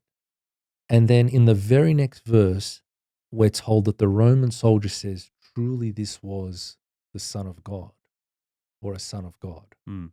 And it's like, well, hang on a second. What is it about him crying out with a loud voice and the Roman soldier making that claim? And it's very easy to miss this. So if someone's dying by crucifixion, they're essentially dying by a slow asphyxiation. They're losing air. Yeah, suffocation. They're suffocating. Now, if you're suffocating, can you cry out in a loud voice? No. You can't. You can't get the breath to do it. So by the time someone would have died being crucified, There's they no had loud no breath. crying. There's no But loud that's exactly crying what he out. did right before he Christ died. cries out in a loud voice. He gives up the spirit into your hands. You know, Father, into your hands, I give my spirit. In other words, there's something that the Roman soldier saw to be radically voluntary about his death. Mm. There's a sense in which it wasn't just simply the physical circumstances that were going to strip his body from his soul. Mm. He gave it up voluntarily. And the loud cry kind of demonstrates that this was not a regular death by just having the life slowly sucked out of you. And the Roman soldier realizes that this is extraordinary. I've never picked that up before. Yeah. So again, it gets read in different ways, the significance of it, but it's definitely the most straightforward way of understanding why it is that Christ crying out in a loud voice and giving up his spirit, which again suggests intentionality, is then leading the Roman soldier to make this profession of faith. Or at the very least, that this something extraordinary has gone on here. Yeah, well. I feel like the crucifixion is something you start with to give it enough time. It's like we're wrapping up with the crucifixion. How come academics like yourself and other academics, do you ever think about throwing your hat into the online media sphere at all? A lot do. What about you? Me personally, I think about it, but I also think there's already so much out there. So many people are doing a great job. Yeah, maybe. And but I think to some extent, like that's why I commend you. I really, I really congratulate you for taking on this, Francis, because it requires some work up front. It requires commitment and dedication, and there's no guarantee that it's going to kind of necessarily track, even if you're doing a great job. And so I just think for where I'm at now with work commitments and family commitments, I can't really invest that time up front. Yeah. But yeah, I love to support people who are doing it. And if people are if they're looking for the treasures, you'll find them. They're out there. Yeah, for sure. Look, that's the problem with people on our side of the fence. We have too many kids and families and all these things that slow us down. That is part of it. So it's kind of like, unfortunately, those who are influencing society for the worse tend to have higher expendable incomes than people who are having families and committing themselves to that kind of thing. The way I see it is, like I said, those on our side of the fence, like yourself, you're sacrificing the short-term victory for the long-term one. With kids comes a nice little population after a couple of generations. That's true. Playing for the long game. Yeah, so exactly. Exactly. Play for the long game. Look, I think it's a good place to wrap up. You do watch a lot of podcasts. I was just wondering if you could tell me which is your favorite long-form podcast on the internet? Oh, the Francis Tamer Show. There's the Francis. I make a point of not eating or sleeping until the next episode comes out. You fast for 5 days before every. That's right. Before every weekly episode. I appreciate you coming on, Christian. It's been a pleasure. I can't believe, I'm pretty sure we've been here for 3 hours. So if anyone makes it to the end of this episode, it means you're committed, and you should probably come on as a sponsor. So just let me know. If you've made it to the end here, you're invited to sponsor. I think we're definitely going to have you back. Next time I'm going to come with a whole list of other controversies that I've sparked through my voluntary inflammation, and I'll bring a fire extinguisher and just 100%. come behind you. Look, honestly, you've given you've given me a lot to think about. Honestly, a lot to think about, and I'm sure everyone listening as well. So thank you for coming on, and until next time, and hopefully, next time we can crack open a few of these hot topics. Thanks, Francis. Legend. Thanks for having me.